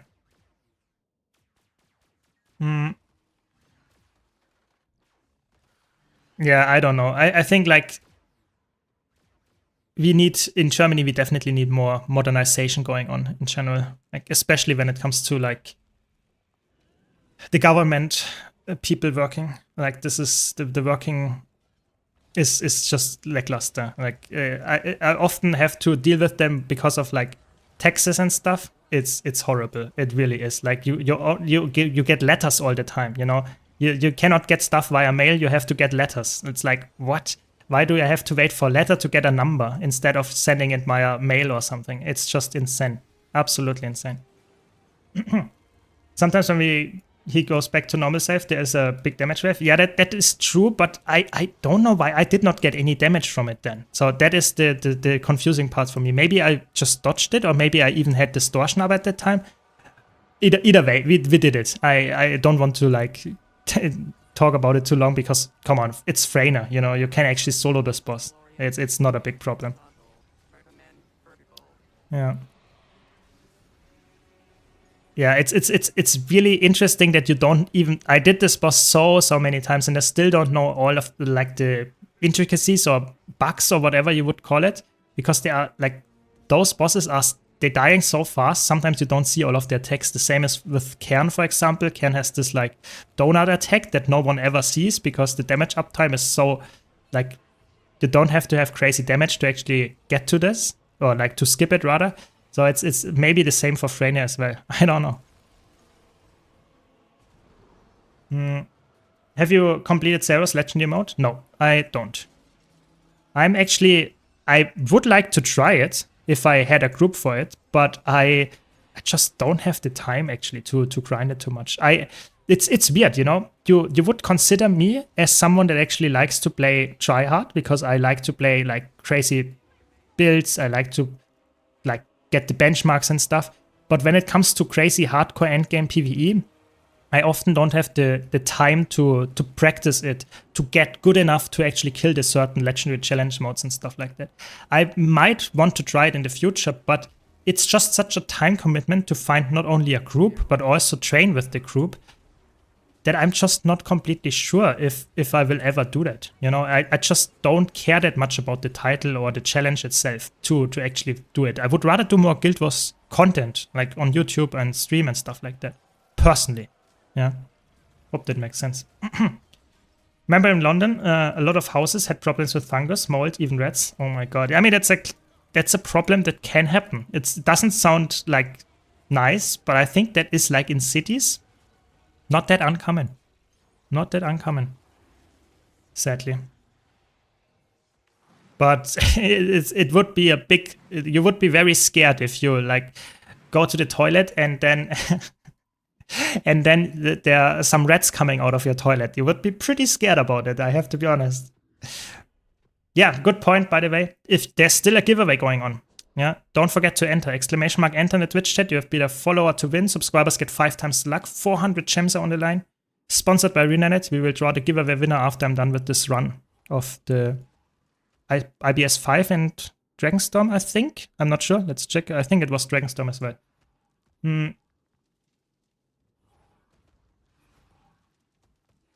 Yeah. Yeah, I mean, it's fine. You know, always try to ask questions and I will try to answer them. That's how it works, House Imperial. That's how it was. Lived 10 years in London, can confirm. Ooh, that's not good if we have actual confirmation of that. That's not good. That's not good. But I guess that happens in every city. Like there's always some part of like a certain city or some houses that are just really, really old or not working, like not upkept well. Just how it is. What do you think is coming in the next expansion? Any hints? I have no clue. This is actually the biggest thing that I don't know anything about. I don't even know when the next expansion, if there is one, will drop. I have no clue. I think there will be a big reveal at the end of this one in late August, early September. But I have no clue how it will be. Like, we will have to see. My guesses are as good as yours there. Yeah. That's just Guild Wars right now. We don't have any more information. Try being in Australia with a snake coming up through a toilet. Oh my god, that sounds... I would be scared, you know, because Australian snakes, you know, they can kill you. It's not like German snakes where you think, why are like 4 people dead already? It's not like German snakes where you think, yeah, it's an animal. But in Australia, you get an animal like a snake and you, oh my god, it might kill you in the next few minutes. So... classic bone skinner experience in pugs. Classic. Rats can live anywhere, to be honest. They are nature's perfect creature. Yeah, that is true. They are really, really resistant to almost anything. And they can eat almost anything as well. How many years away is Guild Wars 3? I have obviously no information there. My guess is that if it will come out ever, which is rather likely at this point, I would say it's coming out in 2028. That is my, like, just educated guess at this point, not like proving anything. I'm just, that is, if you would nail me down and would say this is something that you want to hear, I would say it's 2028. 2028, yeah, exactly. So in essentially two and a half years, I think we can get the first version of it. Maybe some beta or something like that. Maybe, oh, that's a greedy one. Let's dodge it. Never know. We only have 6 people alive. I don't even know. Did they all die because it looks like we have enough healers. Interesting. They all died because they turned off their monitor. I guess. It's fine. Better not Snow Bleach. Better not. I've been telling people that because our last expansion was a few months later this cycle, I would not draw any conclusions because of earlier expansions, because I think this is a rather special expansion, because I tend to think that this expansion, so Visions of Eternity, has a rather big teaser at the end, or like some kind of heavy cliffhanger, or some big story drop, or like even a trailer, who knows, that makes this like whole not announcing expansion thing become clear. I would be very surprised if that wouldn't be the case. Very, very surprised. Yeah, we will get more information at some point. We will get more information for sure. Do they have the player base for people who still play Guild Wars 1, Guild Wars 2, and the new game though? I feel like the risk of people rejecting Guild Wars 3 is very high. So my answer to this question is pretty straightforward. They don't really care if Guild Wars 2's player base actually completely migrates to Guild Wars 3 or not. They are only interested in opening up a completely new audience with the new game. So imagine players that never played Guild Wars 2 or Guild Wars 1 that come to Guild Wars 3. So if Guild Wars 2 players play Guild Wars 3 as well, then very good. But if they don't care if you have millions of other players that play Guild Wars 3. That is the important part to understand. Yeah. And I think that will attract a lot of people. Yeah. I honestly don't want another expansion of Guild Wars 3, just do living world stories and slowly step by step rework the game. I think that is a fair opinion. I'm not sure if ArenaNet agrees with it though. You know, ArenaNet wants to make money and I'm not sure if they can make money with reworking the old game or making more living world, which is essentially a free piece of content. I think they want to make money, and I think either expansions or a completely new game give them way more money. Like maybe even both. I can see a world where Guild Wars 2 gets mini expansion every like 1.5 years, and Guild Wars 3 will launch as well, and will get expansions after this as well. Something like that. I can see a world like that. Because after all, it's a game studio. It's not a charity organization. They want to make money. I'm really like speaking very bluntly here, but I think this is important to understand. The players are one part of the puzzle for sure, but it's after all a developing studio for games and they want to make money. Yeah. Fixing this mess might be more expensive than a new game. Exactly. I think like fixing the engine, fixing a lot of problems with the core game. Not saying Guild Wars 2 is a bad game. I think Guild Wars 2 is an awesome game. That's why I play it so much. But it has problems. And I think some of the problems are very, very deep. Especially like, for example, the engine. And they will not be able to fix that in a reasonable amount of time with a reasonable amount of like money that they will get back. That in a lot of cases, it's just better for them to just say, yeah, let's go from scratch. That is my realistic assessment here. Not saying this is true 100%. It's just my assessment here. Guild Wars 2, gacha mobile game? It would be easy money. Would be easy money. I'm not saying that would be good, but and it seems not very likely, but that would be like NCSoft stream, I guess. Yeah. Don't you guys have phones? Exactly. Yeah. I just wish Living World Season 2 becomes free. I think in general, like, I think my biggest wish for Guild Wars right now as a veteran is that they would bundle up a lot more stuff. So if you buy, for example, the Elder Dragon Saga bundle, you get Heart of Thorns, Path of Fire, End of Dragons, and I think you also get the Living World seasons. I think there should be also just baseline that if you buy Heart of Thorns, you should get the Heart of Thorns Living World and the earlier Living World and stuff as well. I think it's too much to ask for new player to say you have to buy this, that, and that to actually get all the pieces of content. This is just confusing. Why not make bundles that have at least the pieces of content that were released in the same time frame? Yeah. Yeah, but you can use gold. That is true. You can use gold to get the Living World seasons, so that there is a positive about it. But it's obviously for a new player might be hidden. They don't know that you can get content for gold. Yeah. Yeah, I think like the biggest games on the market right now in terms of MMO games are very old. Like you have the biggest 3 games are Final Fantasy on place 3, I think. Then you have on place 2 Old School RuneScape, and on place 1 you have World of Warcraft, I think in active player base numbers. And all 3 of those games are over 10 years old, like way above 10 years. So if you bring out as a game studio a new MMO that actually is good, like on launch day, and is not pay to win, I think the player base would be insanely high. And if you then keep up with new content after a couple of months, maybe a year, with new expansions or stuff, it has potential. It really has. Yeah.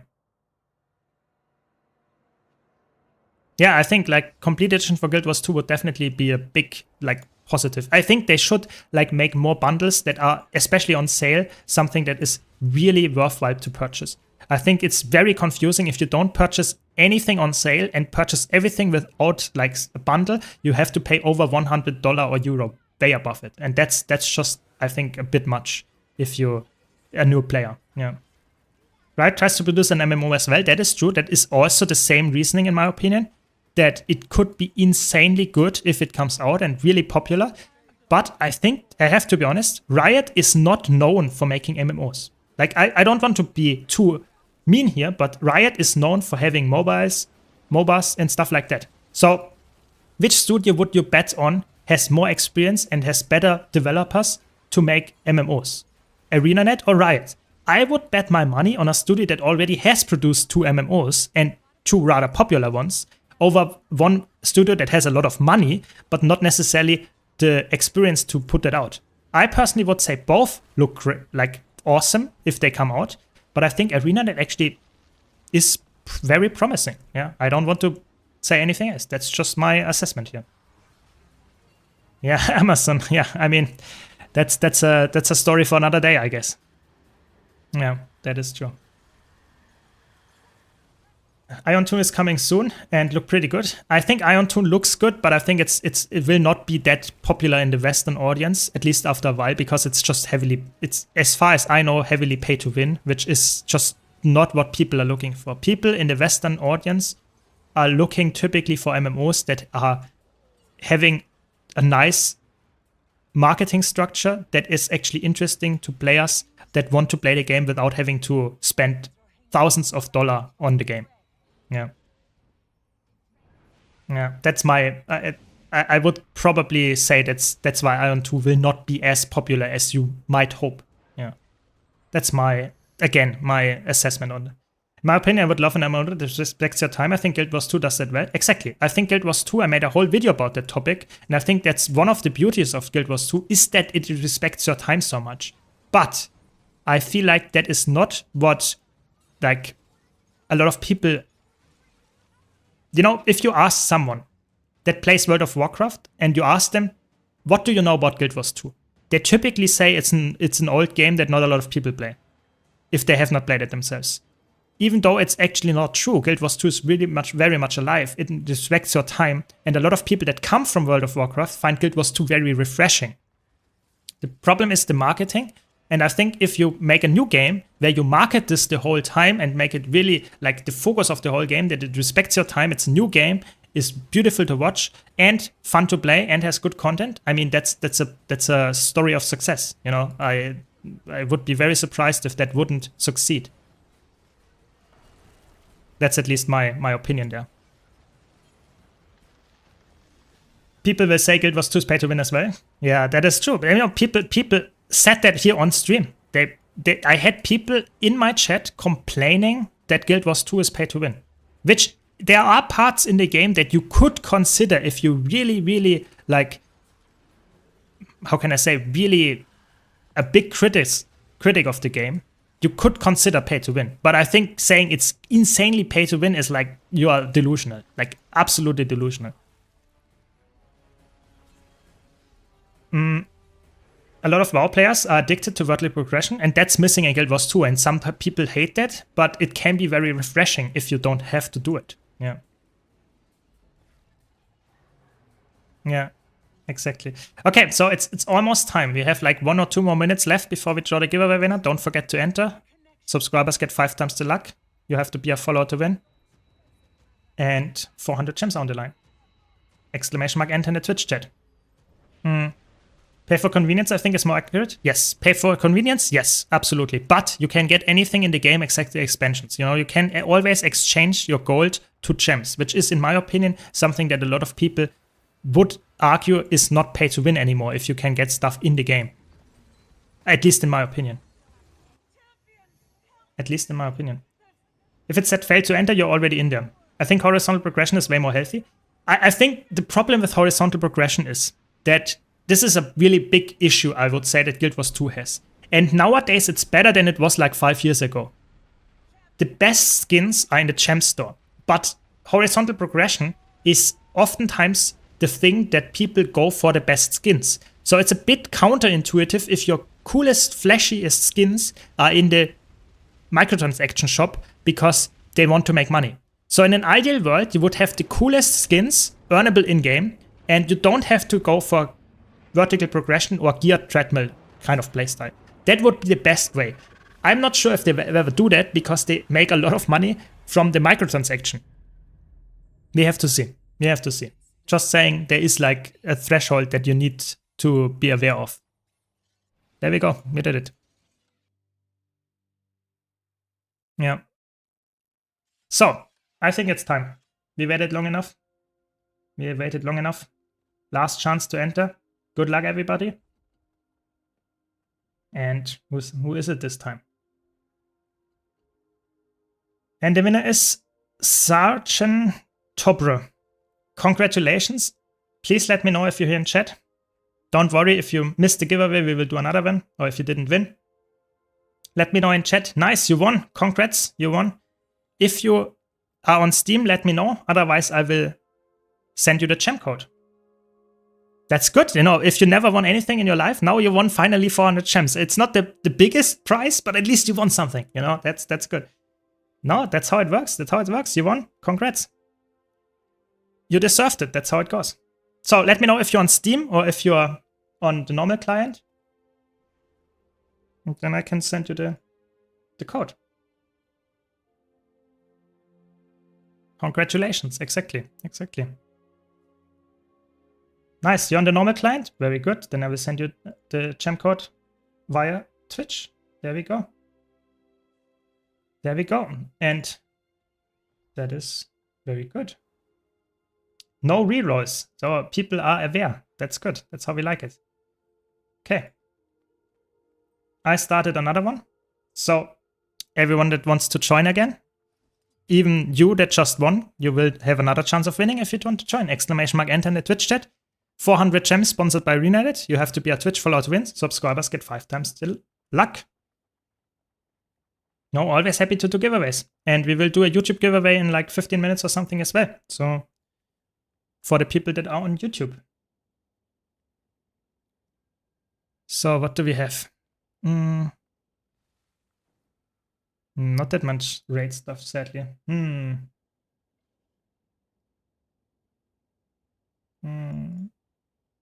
Maybe I have to do some story, but I'm not really that into story. Maybe we do some new stuff on the map. I want to do some stuff on the map.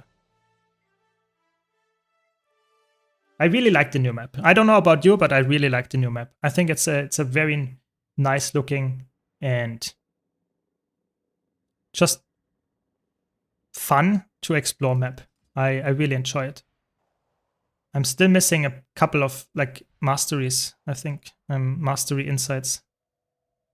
How many do I need? 7 plus 8 is 15. Okay, two more. That's doable. How broken is Twitch if someone writes congrats? It gets censored because sexy explicit message blocked? What? Really? That's not good. Like, I don't know.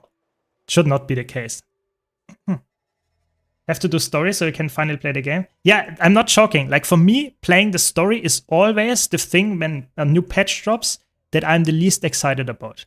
Like, I'm not saying that the story is bad, but I just want to get it over with, so I'm actually be able to just enjoy the game for what it is. You know, story needs to be done to unlock some achievements and unlock the ability to get the legendary, but it's not something that I'm actually crazy looking forward to.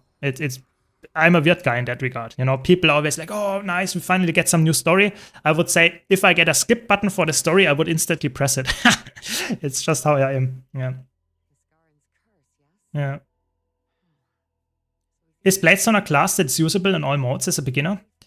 Bladestone is one of the classes that is pretty bad in competitive modes. Like, Bladestone in competitive modes is really, really bad. Like, sadly, I would not recommend it. In PvE, top tier, it's really good. But if you're looking for a class that you can play in all game modes without any issues, better not play Bladestone. I'm really sorry to say that. It's just not a like top tier pick. It's not, sadly. Just not top tier.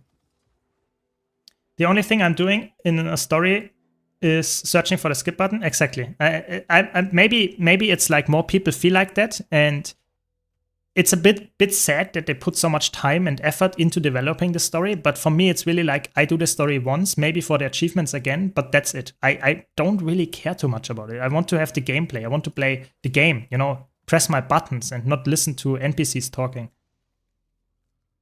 Yeah, some of the story achievements might be really bad. Like I'm already like scared of the instance where you have to do like a lot of puzzles, like 10 puzzles or something. Oh, that will be scary. That will be scary. But what can we do? You know, has to happen at some point, I guess.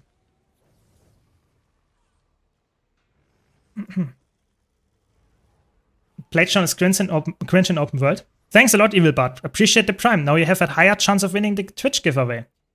So, Playtron in open world is cringe if you play, so to say, in a group. It can be a bit like annoying or not like, let's say, an open world meta event. It can be a bit like sometimes stuff is like interrupting you and you cannot finish the cast. But I have a solo Bladestone build that is insanely tanky and does a lot of damage as well, and it still works to this day. The biggest factor of it is the Mistburn relic, which makes it insanely strong. Just a lot of healing and a lot of might application. It's really good. And I think if you played this build and you actually like Bladestone as a spec, it's actually one of the specs I would say that is from like on paper you think not that fun in open world, but when we play this build it gets so fun. I was so happy when I played this build for the first time when I came up with it that I found a build for Bladestone that works so well, because it really is like just a surprise. It's really a surprise. The problem is going out of combat and losing all flow. That is true. That is true. Like Bladestone is just not perfectly designed that way for open world. That is true. But I mean, there's always something that is not good. Like Mesmer with the clones is in general also not that good for open world then with the same argument, because you lose your clones for every, like you can build them up quite fast, but you lose them anyway. That's why Troubadour and Virtuoso seem better in open world than other Mesmer specs. Yep, valid point. But it's losing adrenaline is just warrior. That's a fair point. It's just not. It's not only just. It's not only just Bladestone. But I think Bladestone is really underrated. Like I think it in all game modes, but like I said, in competitive modes, it's not that good. I think it's more like in PvE, it's just really good in all situations. In DPS, you can even play Alacrity DPS Bladestone quite well. And I'm not joking, even heal Bladestone is not horrible. Heal Bladestone is possible. I might have to do a video about it at some point, but it's surprisingly decent. Not as good as other healers, sure, but definitely not bad. But all other warrior specs build it faster. Yeah, if you play like Power Berserker, for example, builds it very, very fast, or Berserker in general. If you play like Spellbreaker, you don't need the adrenaline to deal a lot of damage very fast because you have like only tier 1 adrenaline usage anyway and stuff like that. And then you have like Paragon, which is like, I would say, very, very easy to get adrenaline and keep it up because it's the whole idea of the build and stuff. Yeah, I agree with it. I think Bladestone is probably, from a design perspective, not like insanely well to execute or easy to use in open world, but I think it's surprisingly fun. I had a lot of fun playing this build. Maybe I should do it on stream next time. I linked my Twitch to Guild Wars 2 account, but didn't get the drop, even though it's already claimed in my Twitch account. Did I miss something? So first of all, sometimes it might be a bit late. It takes some time. And other than that, sometimes you just have to like claim it again. At least it sometimes has worked for me. But in general, I think just waiting and you will get it, because there are a lot of people right now that play and watch the drops and stuff. So it might take a while. Sometimes it just takes a while. That's the only thing. Some achievement, some events here, I guess. Very good. Why would I heal Sondo? Not now that Paragon exists. I'm not saying you should play it. I'm with you there, Bentius. I think if I see a heal Bladestone, I'm always asking myself, what did this player really think? Why do they have to play it? But it's possible. It's not like, for example, like heal Deadeye, where you think like, okay, this guy was like smoking too much. Yeah, it's really like, this is like, it's somewhat possible. It's not like recommended. I would play Paragon all day instead, but it's possible. Yeah. I think they should rework the alacrity traits for Bladezone and change it that you can hold a second weapon set. I guess it's not broken anymore, like at release.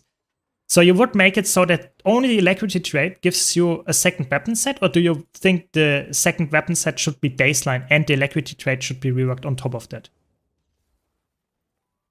Because I would like to actually know what you think there, because I play Bladezone and I like it, but it's not the spec that I would say is like, how can I say, like insanely common that I play it. It's a spec that I like to play, but it's not like my top Blade spec. So if you play Bladezone all the time, let me know what you think about how to rework it. I think Gale Shot is a really good example of how you can rework Bladezone and make it so that you have it more like an F5 button to go in the gun saber and use it then, instead of having like a complete weapon loss, personally. I think that might be a good way of doing it. There's some things. I did play Heal Son before, just not anymore, since Pyro also does Alacrity. Yeah, that's true. It's obviously the direct competitor. I think that's the same with Spectre and Antiquary. I would never play a Heal Antiquary if I had the option to play Heal Spectre at the same time. It's just Heal Spectre is better. That's just how it is. Yeah. Remove Electrate and give the trait the second weapon back, like you said with Gale Shot. Nice. Yeah, I mean, that makes sense. I think they are a bit scared to remove stuff that is already there. So have you ever seen that they removed Alacrity or Quickness from an elite spec? No, they just gave it to new ones. So I think it's pretty unlikely that they remove it, but there might be just saying, okay, we leave the Alacrity trait as it is, and we just give you an updated gun saber. That could be just happening because they did it for some of the old elite specs. They changed some of the functionality as well. Like, for example, Untamed. Obviously, that is a bit longer ago, but they changed Untamed to have the ambush mechanics because before it didn't have that. So it's like they are willing to do those changes. I'm not sure, however, if they are willing to do changes to older elite specs that are not even the latest ones. I'm not sure. We have to see. I would like to really want to see some updates. Welcome, World Tempest. Welcome, welcome. How is Ranger nowadays, in your opinion? In PvE, Ranger is really good, like extremely good. I would personally say that in competitive modes, Ranger is like decent, but not as good as some other classes. In PvE, I think Ranger is probably one of the top picks in terms of flexibility and DPS output as well. I think Ranger is really good, especially in solo builds as well. Yeah. I've seen them make Chrono not give both at the same time anymore. I'm not sure. I think, to be honest, Chronomancer and Evoker are currently the only specs that can do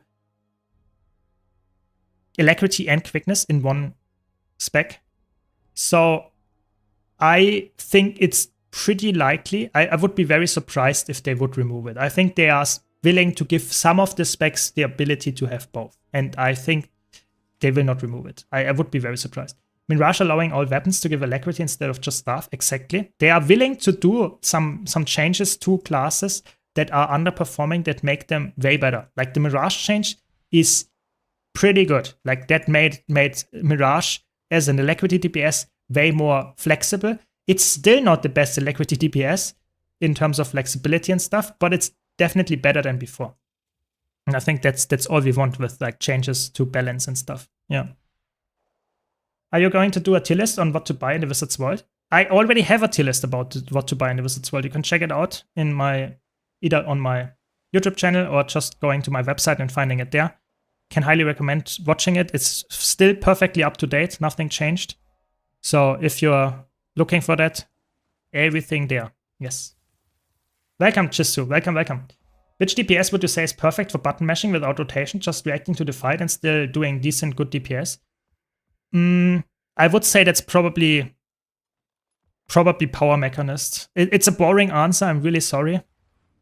But Power Mechanist is really like, you just press your rifle buttons and your max skills, and that's pretty much it. Does a lot of damage, has a lot of CC, has range. It doesn't have a rotation. I would say that's probably the best answer. Still really good DPS. Pretty safe pick all the time. Power Rifle Mechanist. Have a build guide, of course, on my YouTube channel. Yeah. But Chronomancer did do alacrity and quickness at the same time, I mean, as well as distortion check. I mean, yes, that is correct, Bentius, that is correct. But I think that was like more of an oversight when they released it, that it was so broken. You know, they just did not know with the lead specs how broken this is. And they changed it then. It's more like that was a nerf, yes, but it was a nerf because it was just like they did not know. Before that, no one gave alacrity. So Chronomancer gave alacrity and had access to quickness and stuff. Yeah, sure. That is something that was there, but it's so old nowadays, it's almost forgot. Yeah. Welcome, Piggy. Welcome. Fireworkers, good button measure. Yes, you can also play the specialized fire evoker. Keep in mind, if you play that one though, that if you press a lot of random buttons, it will not necessarily do insane amount of DPS. It's really like this build looks like button mashing if you look at the benchmark. And it is button mashing, but it is button mashing with like some kind of sense to it. And that is a bit harder to explain for players that want to learn it, because you always press the F5 skill. Okay, I don't have a target, but the F5 skill, and then you press 2 attacks, then you press another F5 and repeat this loop. But you always have to wait, have to use some attacks with priority and others to actually get to decent numbers. It's a build that is, in my opinion, looks easier on paper than it actually is if you play it. Yeah. Is Engineer still good? Oh yes, Engineer is still very good. Very good.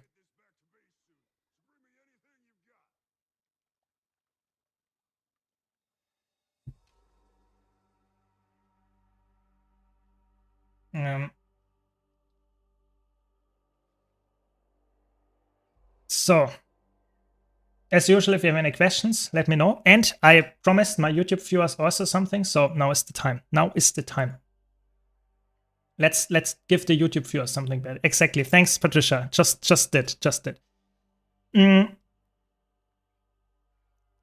I will now ask a question, just so that everyone is ready for the dear viewers on YouTube. I will ask a question, and the first person to answer this correctly will get a gem code from me for 400 gems, sponsored by Arena. Just to want to give something back for the YouTube viewers as well. And for the people on Twitch, you still can enter the giveaway, of course. Exclamation mark, enter the Twitch chat. You have to be a Twitch follower to win. Subscribers get 5 times the luck. You know the drill. But for the YouTube viewers, I will now ask a question. Hopefully everybody's ready to listen here. And the first person to answer will get the gem code. So if you're fast, you get it. If you're not fast, you will not get it. That's how it is. I will do some giveaways in the future that are also luck-based, and you don't have to be fast. But right now, this is the fastest way to get something in YouTube as well. So, are you, hopefully everyone, ready? And the question is, how is this patch called? This patch that we currently got, how is it called? What's the title of it? Visions of Eternity? And what's the name? The first one to answer will get it. The only way. That is correct. We already have it. Insane. Fast. Very fast. Good job. Fremen Dune, you will get it. Let me know your account name and I will send you your gem code. If you're on Steam. If you're not on Steam, rather. If you're on Steam, let me know. I will send you the gold instead. That's how it works. That's how it works.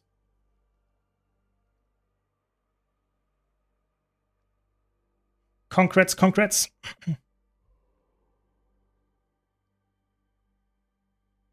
And then we can continue playing some more stuff here.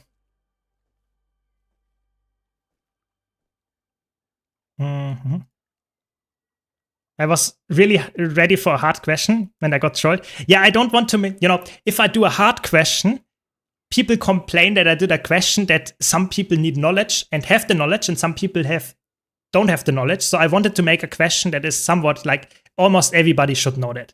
I don't want to make a giveaway that is actually like a quiz, because maybe we will do that in the future and make some funny like whole content stream about it. But I don't want to make a giveaway and exclude people that just joined, just don't know enough about Guild Wars 2. So let me know in chat, like your account name, Fremendun, please, so I can send you the gem code. And of course, let me know if you're on Steam. Yeah, that's the whole idea. Good that people in chat, in Twitch also spammed it. Very good. Very good. I like it. So let's wait for an answer. Hopefully we'll get it. No answer yet. Okay, let's switch character meanwhile. I want to look for something. You did? Wait, you did? And I didn't see it? Any tips for gold farming? That is a very long, like, that is a long answer that you will get there. Give me a second. You did? Wait, where?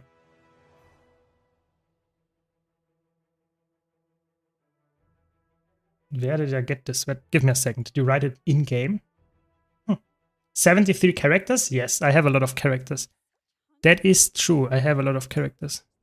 I don't know if... In-game? You wrote me in-game? Didn't get it. Maybe you wrote someone else. I didn't get it. I'm online, but I didn't get any message or anything. I don't know. Maybe write me again and you will get... This is my account name, and then I will send you the code. Sorry, I don't know. I guess you wrote someone else. I don't know. Happens. Yeah, I have a lot of characters for two reasons. First of all, I like to play every class, obviously.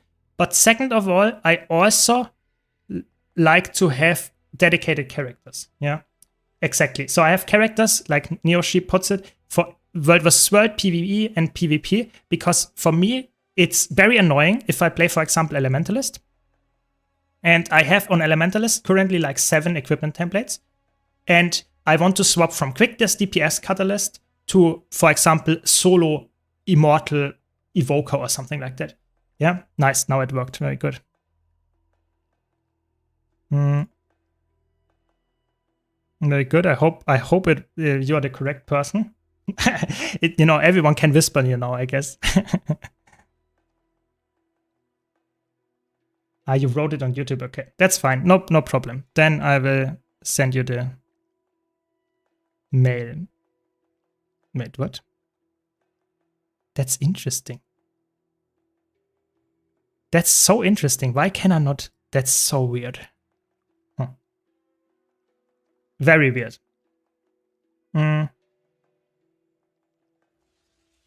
Lex. Hopefully I typed it correctly. Oh my god. I have to double check that.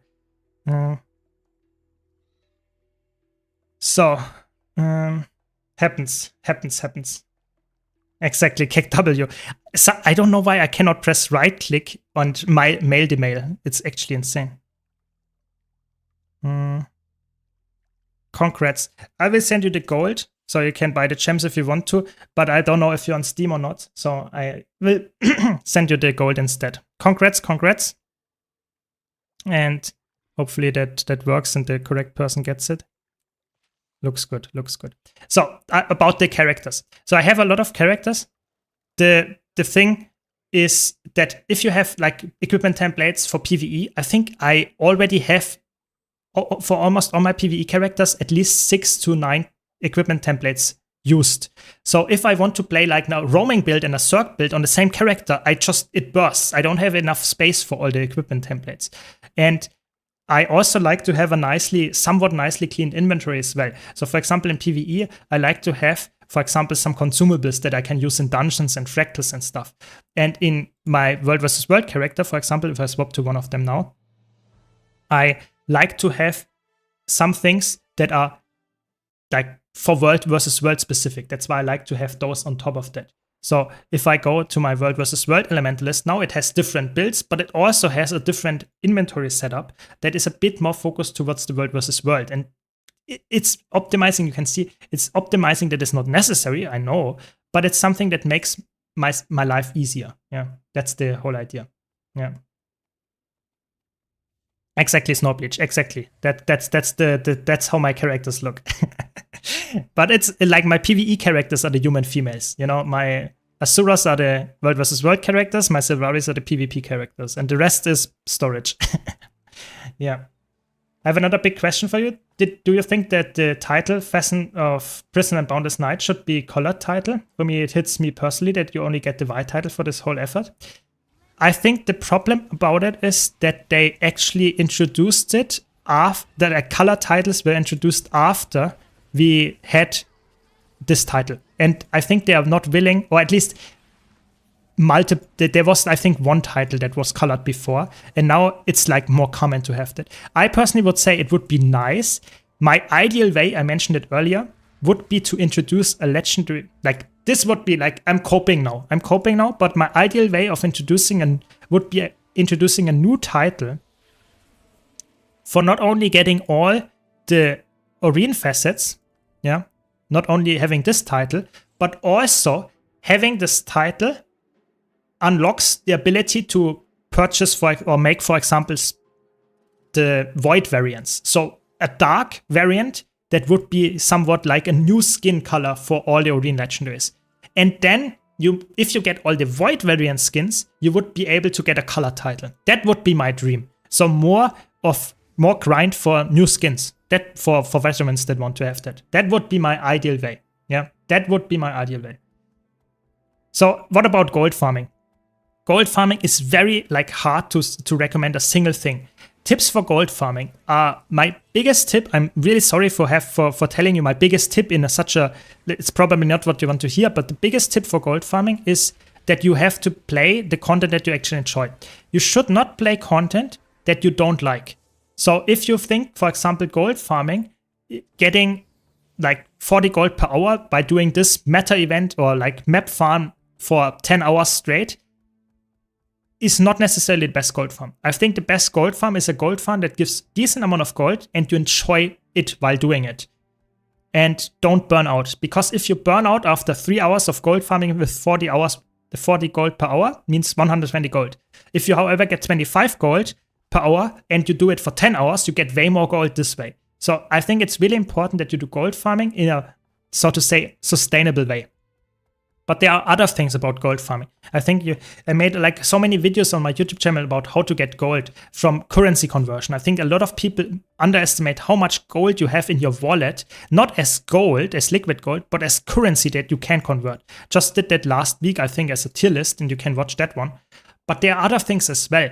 Like, for example, that you should be careful when to spend your gold. There are a lot of things in the game that you can spend gold on, but not a lot of things you actually need to spend gold on. And then it's better to save some stuff. You can, for example, use recharging teleport to friends to teleport around. You can use the wizard's portal tome to teleport around. A lot of times it's easier to use stuff that is costing you some gold, but oftentimes you can save some silver, some gold actually by just being smart about it.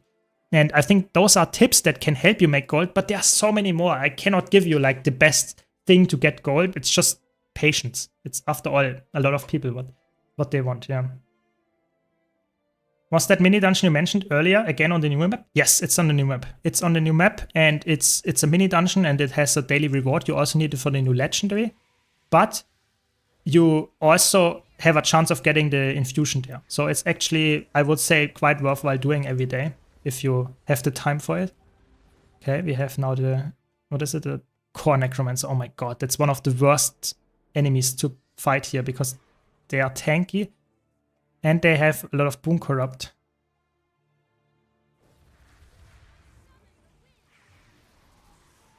I mean, we got them. That was nice burst. We got them. That's good. Very good. Because Necromancer has so many boon corrupts that on this power-based evoker build, you can get destroyed like crazy. Did the mirror loot get nerfed?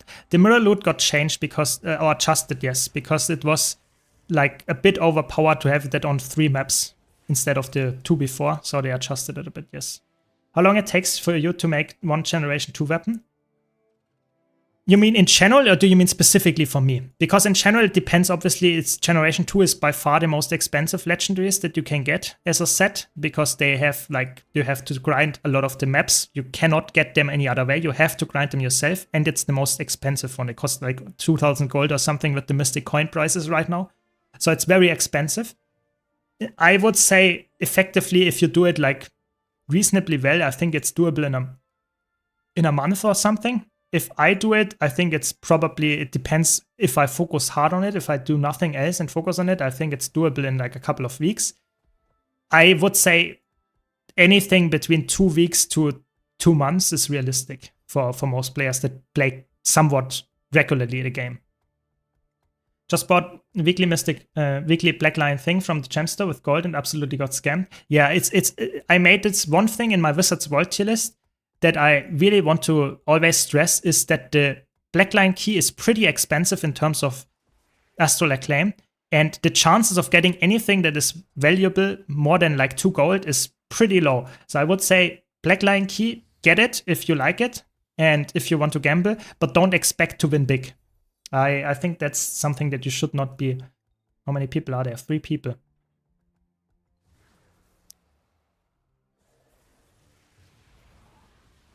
Let's try it. You know, let's go into 1v3. Let's just try it.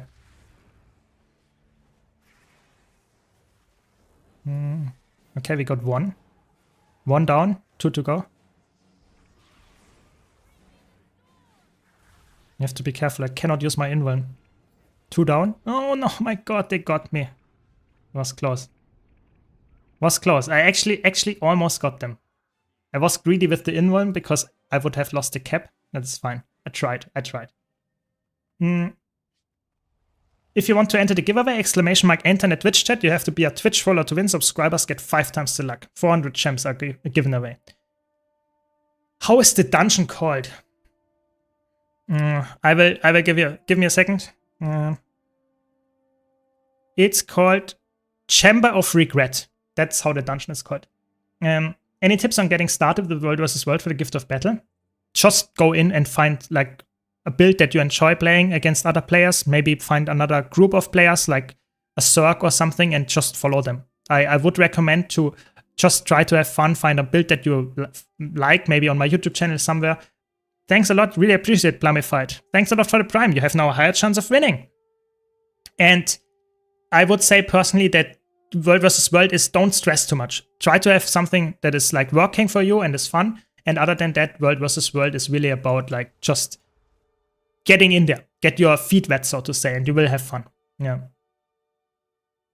Yeah, you can. The Chaos Spear skin is also like good. I'm not using Action Cam. I'm not using Action Cam because for me it's better. I got more accustomed to not playing it. I know some people really like it.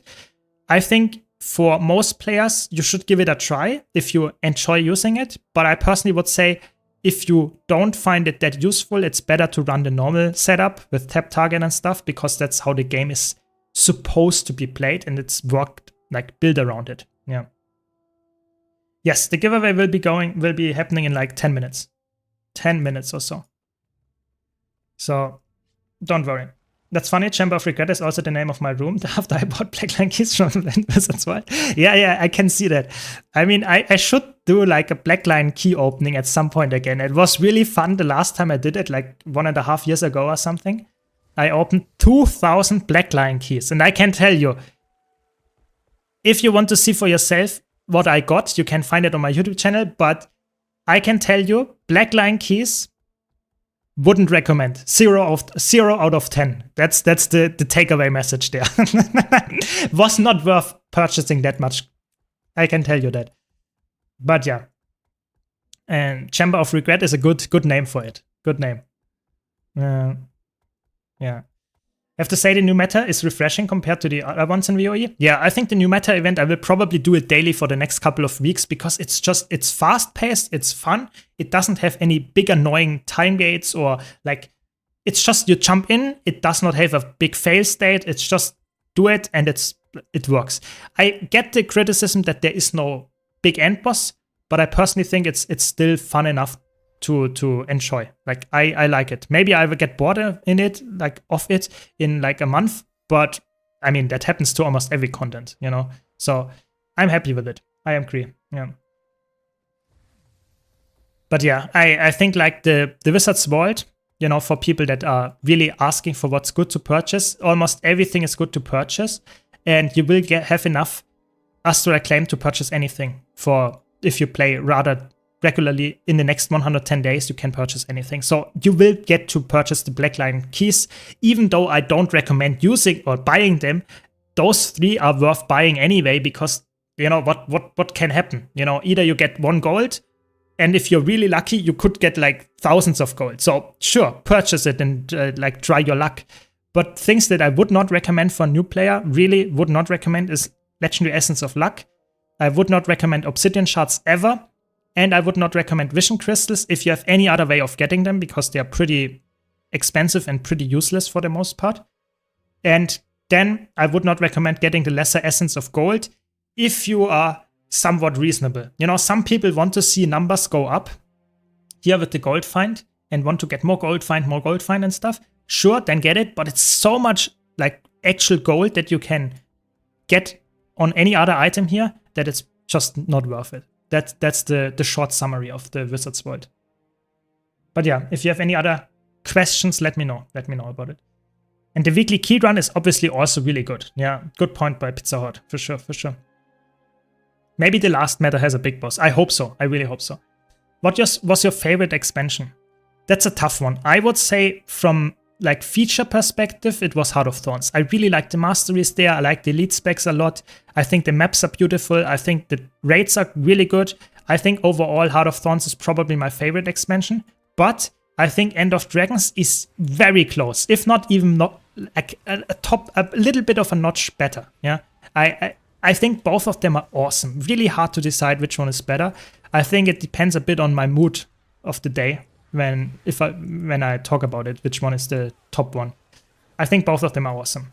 Those would be my top picks. I know some people really like Path of Fire, but I think Path of Fire for me is a bit like too open world focused and too little feature-wise, and the replayability of the open world maps is not as good as I like for open world maps. So for me personally, it's probably Heart of Thorns or End of Dragons.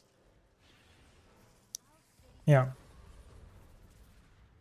I bought some Legendary Luck for Magic Find. That is okay. I'm not saying it's horrible, but I personally think there are way better things to get. Like, it's not the best thing in the Wizards World. Yeah. Lesser Essence of Gold has infinite value, though. Think like 50 years in the future. Yeah, in 50 years, it has very good value. But the thing is, do you play Guild Wars 2 that long? I would say if you play a lot of open world farming, it can be worth it in like 5 years or something. But for most players, they will not play that long, and it's just not worth it, I would say. That was a very late evade. It's actually crazy. I will get you now.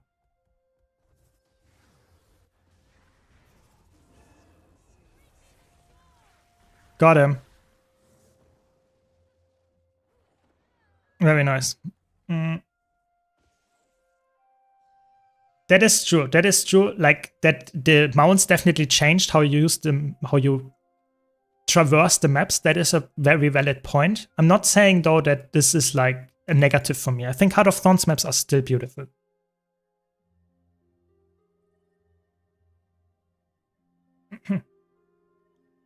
First time playing Guild Wars 2, hit level 80, what now? What to grind for gear and stuff?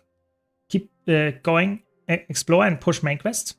Yeah, that is typically what I would recommend. Like, just exploring, trying out everything that you can do, like fractals, raids, doing world bosses and stuff like that.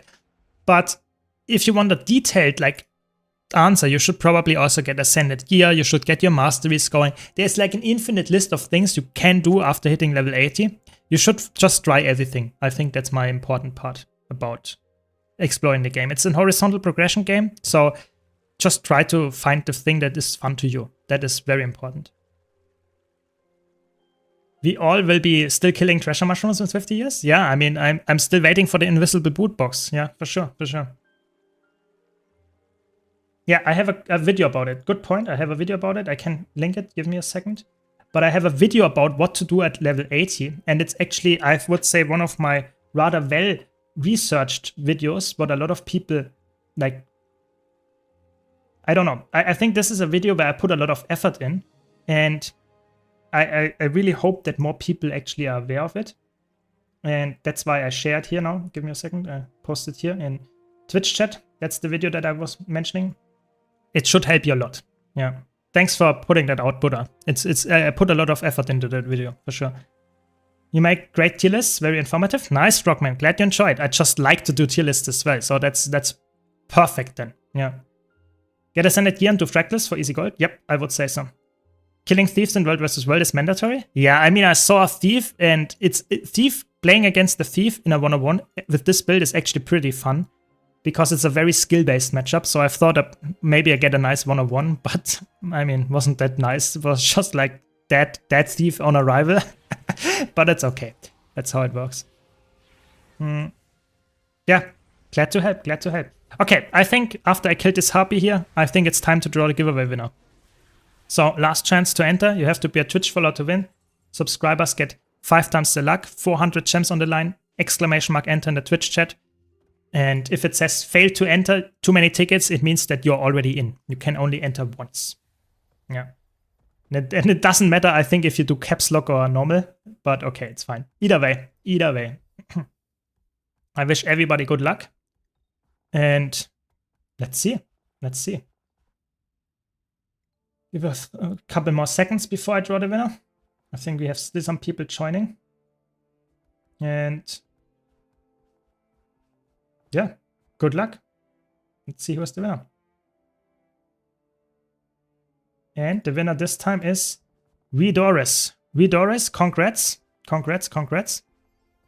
Let me know in chat if you're here and if you're on Steam or not. Let me know if you're on Steam, because then I cannot send you the gem code. Otherwise, I will send you the gem code, of course. You're not on Steam? Perfect. Then I will send you the gem code. And you are here. That's perfect. That's all we wanted. Congrats, congrats. And I think I will do one more giveaway. I will do one more giveaway today because I'm feeling generous. Give me a second to set it up again. And congrats to you. You have still the chance to win in another one. You know, that's how it works. I don't want to exclude anybody. Last one for today is up. Exclamation mark enter in the Twitch chat. You have to be a follower to win. Subscribers get 5 times the luck. Sponsored by ArenaNet. Another round of 400 gems. I met this guy in Ratasum that gave away 20 blackline keys. I mean, that's pretty generous, I would say. But on the other hand, it's like, why do they give away blackline like keys? That is like one of the worst things to give away, you know? Giving away gems, giving away gold, that's at least liquid currency. Like blackline keys, you know, they are like, do you want to get people addicted to gambling blackline chests? I'm better not, you know, better not. I don't know. I don't know. I think blackline keys is one of the systems that I hope, if there will ever be another game, is not really a thing. Like blackline chests is pretty annoying and unhealthy. You know, there are skins in there, and if I want to get the skin, you have to gamble it, or you have to get a lot of boxes as pity system. I don't know. I think it's better to have actual in-game rewards than having loot boxes. I'm not a biggest fan of loot boxes. Blackline chests are kind of crap compared to other games' loot boxes. Yeah, I think it's good that they are pretty bad, because if they would be good, it would just incentivize more people to gamble, and I think that's not good. Like, look at the blackline chest. There is essentially not a lot of items in there that are actually worthwhile getting, except the guaranteed weapon, guaranteed wardrobe unlock. Those are extremely good. But then, yeah, like, there is so much other garbage in there that is actually not worth that much, except the super rare drops, which is like at 0.04%. So it will not happen for most people. I don't know. I think I'm not the biggest fan of loot boxes. When I was a new player, I got 50 gold from a veteran as well. Guild Wars 2 players are generally generous. That's crazy, yeah? I mean, I also heard, or did not hear it, I know a player in chat that actually sits every day in Queensdale in the human first area and sends out, like, inventory bags to new players so that they don't struggle with inventory management as much. I think that's such a nice, like, generous, like, action. I really like it. It's really cool. I think the population is, like, the general population of Guild Wars 2 is pretty friendly. There are some bad apples, but I think in general, yeah, I think Guild Wars 2 is really, there's a nice community. Yeah. I wonder how many people farm gold to give away blackline keys to get people addicted to gambling. I don't know. That seems like a very specific way of getting people addicted to something. I don't know. I don't think there are that many in Yoshi. I don't think so. Yeah. Someone gave me 200 gold to complete my Griffin. Nice. That's really nice of them. I think that's so cool. It's such a nice gesture. Yeah. I used to back in Queensdale with my hobo character, best gold per hour I ever had. I mean, sure, you know, if it works for you, everybody has a different way of getting gold. I mean, sure. If you're looking for bad apples, join PvP. I think the image of PvP is worse than a lot of people like think, or like the image is really bad for PvP. But I think it's unfair to say that there are only bad apples. I think in PvP, yeah, there are some toxic people around and stuff like that. But I play PvP as well, and I have to be honest, I never ever flamed anybody. You know, I play PvP daily. Am I like one of the rare good apples there? Maybe, who knows? I'm just saying the image of PvP is worse than it actually is. Like, I personally think PvP is not as bad. But I agree, there are some bad apples there. But you can see that with any game mode. Like, in PvE, like, if you, like, Auric Basin South fails the one burst or something, people panic and flame each other. Like, Guild Wars 2 has some bad apples, even in, like, other game modes. It's not only PvP. Yeah. Most PvPers are silent, exactly. It's like, the big majority of players is just like playing the game and not flaming or being toxic. It's just some people that are loud, and those you notice. Yeah. Just ask how much it costs in map chat and got a mail with gold. That's so nice. That's actually crazy. Yeah. Honestly, PvE players are much better. It's just that PvP players always has a loser. Well, PvE most benders succeed, but when a meta fails, you see toxicity. Yeah, I think that's pretty much summarizing it very well. Yeah. The less toxic game environment I was ever play. Yeah, I think Guild Wars 2 is not very toxic. I agree with that. Yeah, I think there are always some bad apples though. It's just a big online game. That's just how it goes. Ooh, we have someone here. Maybe we can get them. Nice. I think we got them. Nice. AFK in the like having a camp is always a good option. Nice, got them. We could not defend the camp though. That's a little bit sad. It's kind of annoying when people keep attacking the Auric Basin door when 80% of the people stop and walk away.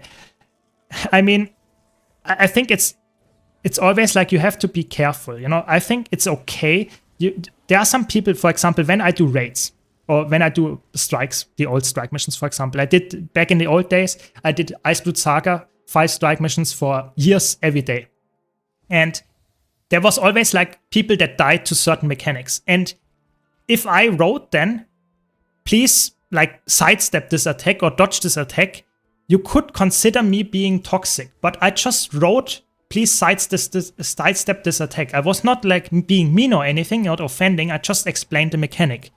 I think if you are willing to explain the mechanic, I think that's not toxic. I think the thing that is getting toxic if you flame them and say, oh my god, you're so bad at the game and stuff like that, and really use offensive language. That is not good. And I think that can happen in PvE a lot as well. Yeah. Do you think raids should have an easy mode for learning mechanics? Yes. I think we have somewhat of an easy mode with quick play, but it's not like for actual raid bosses like Sabata or something. And I think it would be better to have an easy mode to learn mechanics for all of the bosses. Yes. 100%. Let's get some food. But yeah, I would definitely agree to the statement, 100%. I have a few questions related to Mesmer. What's the best spec for open world? Is Chronomancer still a good healer? Yes, Chronomancer is still a really good healer. Top tier healer. Yeah, can fill Alacrity or Quickness heal role. And if you want to play an open world build, you have like Mirage being really good. You have Virtuoso being good. You have Troubadour being good. But the best solo build from Mesmer is probably Chronomancer. New build guide about coming very soon as well. Yeah, but I have one on my YouTube channel that's still perfectly up to date. Only met one toxic player. I mean, that's good.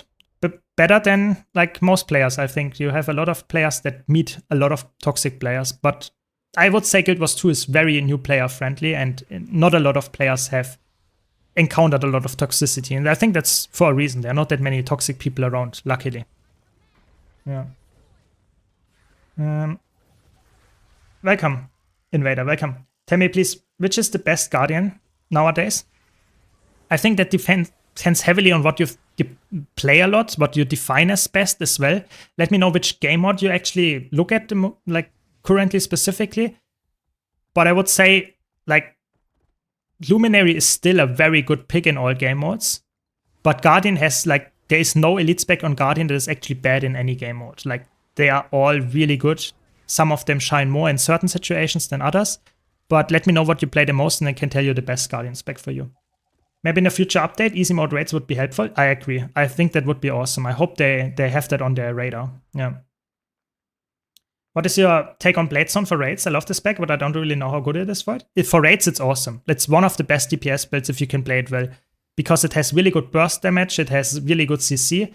It's just all around a really good class. It's not the easiest to learn, but if you get it done properly, it's extremely good. Yeah, so can recommend it. Yeah. Heart of Thorns builds are to this day, or classes elite specs, still very good. Like Reaper is really good, Tempest is really good, Dragon Hunter is really good. I could probably name all of the elite specs from Heart of Thorns and they are still top class for almost every game mode. Some of them are better than others, sure. Like Chronomancer is really good in all game modes, or like specifically PvE. But that does not really like, I think that's just good balancing. It's just good balancing. Firebrand is a lot of fun as well. Good point, good point. All the elite specs are not necessarily bad at all. I think it's like the new elite specs when the Visions of Eternity expansion came out. Yes, they were absolutely overpowered. And they definitely, that was one of the reasons why a lot of people purchased the expansions. And I think that, or the new expansion, that makes sense. But now they nerfed it down to an extent where I would say Evoker, for example, now that the build I'm playing, is not overpowered. It's a good build, don't get me wrong. The build that I'm currently playing is a good roaming build. But it's not a broken roaming build. And I think that's how balance should be. New elite specs should be fun to play and should be good in the right hands, but not overpowered. And I think that's exactly what we have right now. So if you want the best Guardian build, I think it depends on the content that you're doing. And then I can give you an answer there. So. And don't forget to enter the giveaway if you want to have a chance of winning the gems. What do you think of Visions of Eternity currency? They seem worthless if you don't have to do legendaries or finish them. It's not the most for the other currencies. Like, yeah, I think currency for Visions of Eternity is one of the pain points that I have with this expansion. I think this expansion is very good. It's probably the best of the yearly, so to say, cycle expansions. I would say it's the best. But one of the big negatives that I have with the expansion is that if you're not going for the new legendaries, the currency is pretty much, I would say it's actually literally useless. It does not have any good gold conversion. It does not have any value other than big things for the legendary items. And if you don't want it, you don't like need it, it's essentially a dead currency. And I think that's not really good. I think it should be, for the most part, currencies should be useful for a certain type of legendary, a certain type of skins. But I think there should almost always be a way to convert it to gold. If you like to play the certain expansion, you should be able to farm gold on the certain expansion. Even if it's not the best gold farm, I think it should have something there. I really hope. You can enter with exclamation mark enter. I really hope they make some kind of big sink for the currency that also gives you some gold back. Like in an ideal case, it would give you some materials for the last legendary, for example, that you then can sell or something like that. Or maybe make even just give us a crafting bag. You know, that might be the most boring way of doing it, but maybe just give us a crafting bag or like tier 6 crafting bag or something like that for spending like maybe 100 of the currency for it. You know, that's a bad conversion rate, but if you like the expansion and you have a lot of currency and you don't need the legendaries, then you can spend it at least on converting it to gold. I think that would be the ideal way of doing it. Maybe they will do it. Maybe. Yeah. But I think you're right there, Scorpio. I think it's definitely not the best way. For example, looking at currencies from End of Dragons, it's insanely valuable. There is like, you can craft the legendaries and sell them. For the new Visions of Eternity, it's like you don't need that much currency in the first place, and you cannot convert anything after that either. Yeah, definitely one of the things that is somewhat missing in this expansion. Or not missing, but not like completely fleshed out. That's my opinion. I think the Visions of Eternity currencies, I have to be honest, I was a bit surprised. I expected in this patch that they drop some kind of like currency update or like something that actually makes the currencies like pretty useful. But they actually even made it. I can showcase this. Where is it? I have it somewhere here. Here, the Castoran Hero's Choice chest. Yeah. those Castoran Heroes Choice tests, I would have expected that we get the map currency here from the new map, but it's not in there. So now we have another way of getting the map 1 and 2 currency from the third map, making the currency less, so to say, important because you can get it way easier, but we don't have a new sync for it other than the legendary accessory, which you cannot even sell. So it's like, okay, what is the reasoning? Why not put, for example, here in the Hero's Choice chest, 1 amalgated gemstone? It's not crazy gold that you get, but at least you get something out of it. Maybe make even a conversion of like something like that to like, maybe make it crazy. Maybe make it so that you convert 1,000 of the chromatic seps here, for example, into 1 mystic coin, so that you at least have some conversion that is actually valuable for people that just enjoy farming the meta, even though it's not like insanely valuable. Why not? Yeah. Exactly. I have a lot of them waiting as well. I was really prepared for this expansion new update release, that I can make all the legendaries or at least push to it, but it does not read that much. So it's like I just save it for the next release, for the last one. Maybe I need it for the weapon then. It's just my mindset that I always save some stuff, but I have like 50 of those almost lying around, and I don't really have a use case for them. It's a little bit sad. I really hoped for a bit more usefulness there for the map currencies. I guess that's how it goes.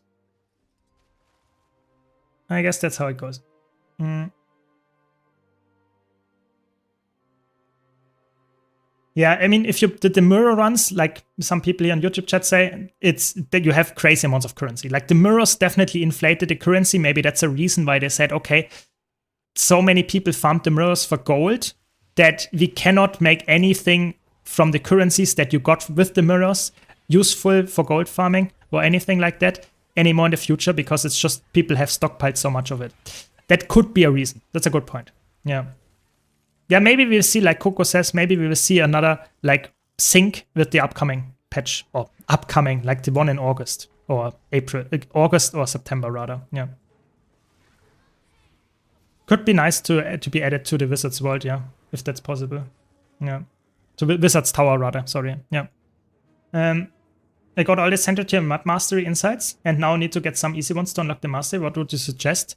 I think the easiest ones are from Fractals and Story. Those are probably the best. Story achievements are really easy to get, and the like Fractal Mastery points are also pretty easy. Those I would recommend. I have 60k ancient coins. Yeah, I have a lot of, like the ancient coins is, like, you probably mean the unusual coins, because the ancient coins are from the expansions before the ones from today, from Visions of Eternity.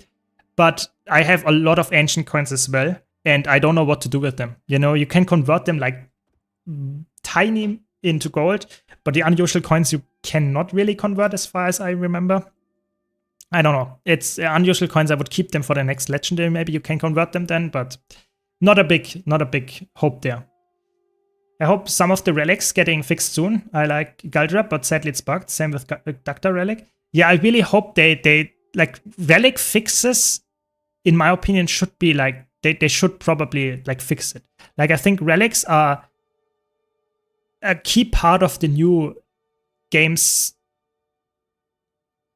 what can I say, end game reward system or like build crafting system. And if the relics are bugged that are new, they should fix it rather soon, because otherwise it feels like I don't care about the relic, and I'm scared that they will actually not like fix it at all anymore. That would be really sad. I really like Ultra Relic specifically.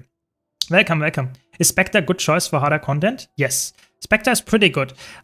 Heal Spectre is I would say really good if you can play it. Also, like DPS Spectre is also good. I think it's a good choice. It might not be the absolute top tier choice like Virtuoso as a DPS, but it's a good choice, yeah. Even for the hardest content that you mentioned there. Yeah. The range of 1200 is not correct. Can't trigger it with some relics. Some elites at 1200 range. Yeah, I tried it yesterday in stream as well, and I was really surprised that it's like essentially like it's just lying straight up to you. It doesn't work with some of the elite skills, and I think that's just like, okay, if it has such a high range, why can I not use it on my melee attack? You know, I don't know. It's a bit weird, but I hope they fix it. I am actually pretty confident they will fix it. My context guide also broke after finishing the story. Seems a known bug. Yeah, there are some bugs. I would say in the next week, I would expect a lot of hotfixes. They already hotfixed that you get a hero choice chest from the meta event now and stuff like that. So I think they are working on it. I would be very surprised if they just ignore the bugs. I don't see that. I don't see that. But with every patch, there come new bugs that they just at some point will not be able to fix. That's sadly the case as well. You know, it's a huge game, and I think they don't have like crazy resources, and it's just sometimes bugs are missed. You know, we still have Whisper of Chormac bugs, like probably 20 or so. It's like I do it almost every single day, and it's always surprising to see how old bosses have like insane amount of bugs. That just happens. I just hope the relic bugs getting fixed because they are pretty integral to the game. Yeah. That's true. Dacta is way older, and I really hope that Dacta gets fixed in the same vein, but I would probably expect that the Galdra relic gets fixed, and I would say that the Dacta relic is probably like they forget it. Like that would be my a little bit too realistic, maybe too pessimistic view on the situation. I think Dacta relic is probably not getting fixed. It's too old, sadly. But I hope that the Galdra relic gets fixed. Yeah. Okay. Don't forget to enter the giveaway. Exclamation mark enter. We will draw the giveaway winner in like 2 minutes or something. Don't forget to enter. Subscribers get 5 times the luck. You have to be a Twitch follower to win. Exclamation mark enter in the chat. And 400 gems sponsored by Renadet on the line. Welcome, Awesome. Welcome.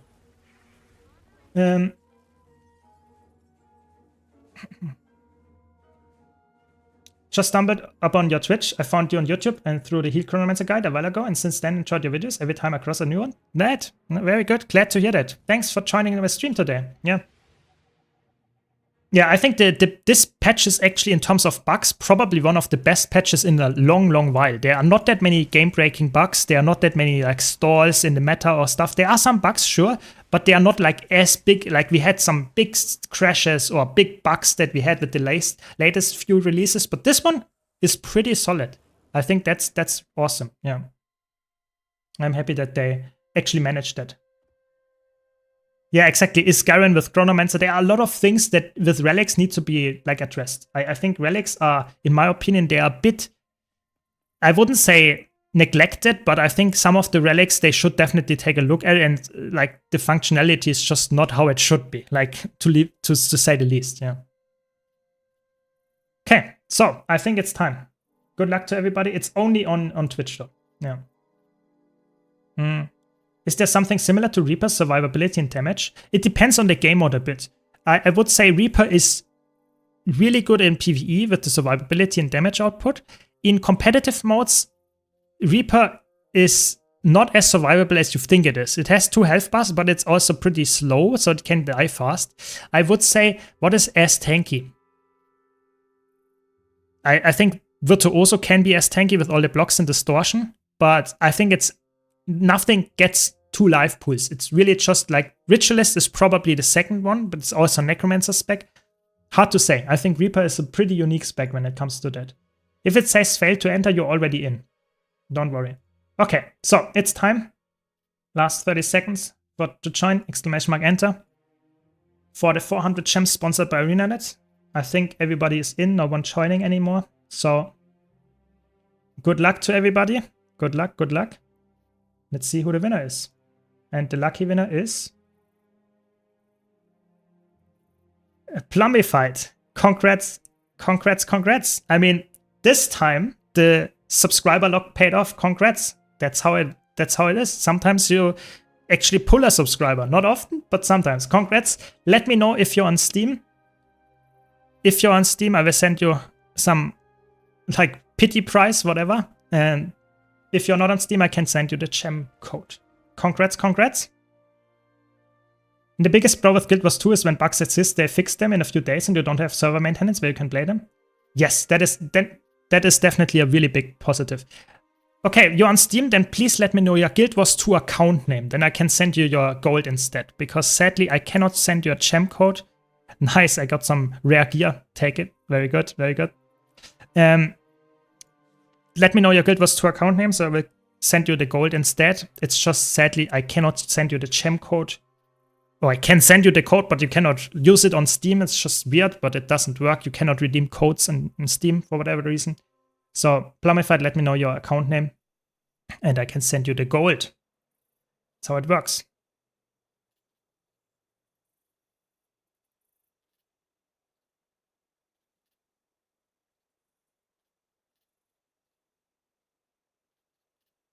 There we go. But yeah, in general, I would say like Guild Wars 2's strength, one of the biggest, if not the biggest strengths, that is not marketed at all. Not a single time they mentioned it, is that we don't have any server maintenance. Guild Wars 2, since the beginning of the game, I think was once it was down. One time they actually said, okay, we have to shut it down and roll the server like for an hour back or something. That was once. There was, as far as I can remember, never ever a server downtime, because they have such a good server infrastructure. And I think that's really cool that they fix bugs and update the client and stuff without us having to like completely wait and cannot play in the game. I think that's awesome. Yeah, that is definitely insanely good. Okay, so Plumified, please let me know your account name, and then I can send you the gold. It's that way because of the contract between Arena and Steam. If it worked on Steam, then Steam would take a cut. That makes sense. It's either way. It's just not possible. You know, I don't know the reason. If that's probably it's true what you are saying. Just saying I cannot send, or you will not be able to use the code then. What is a good thing to get in the gem store as a new player? I would say the infinite salvaging kits are good. Like maybe bank slot expansions are good, stuff like that. And there are a lot of things that are worthwhile purchasing, maybe not directly as a new player though. Yeah. Yeah. So hopefully, Plumified, you are still here. Let me know your account name. Otherwise, I cannot send you the gold, sadly.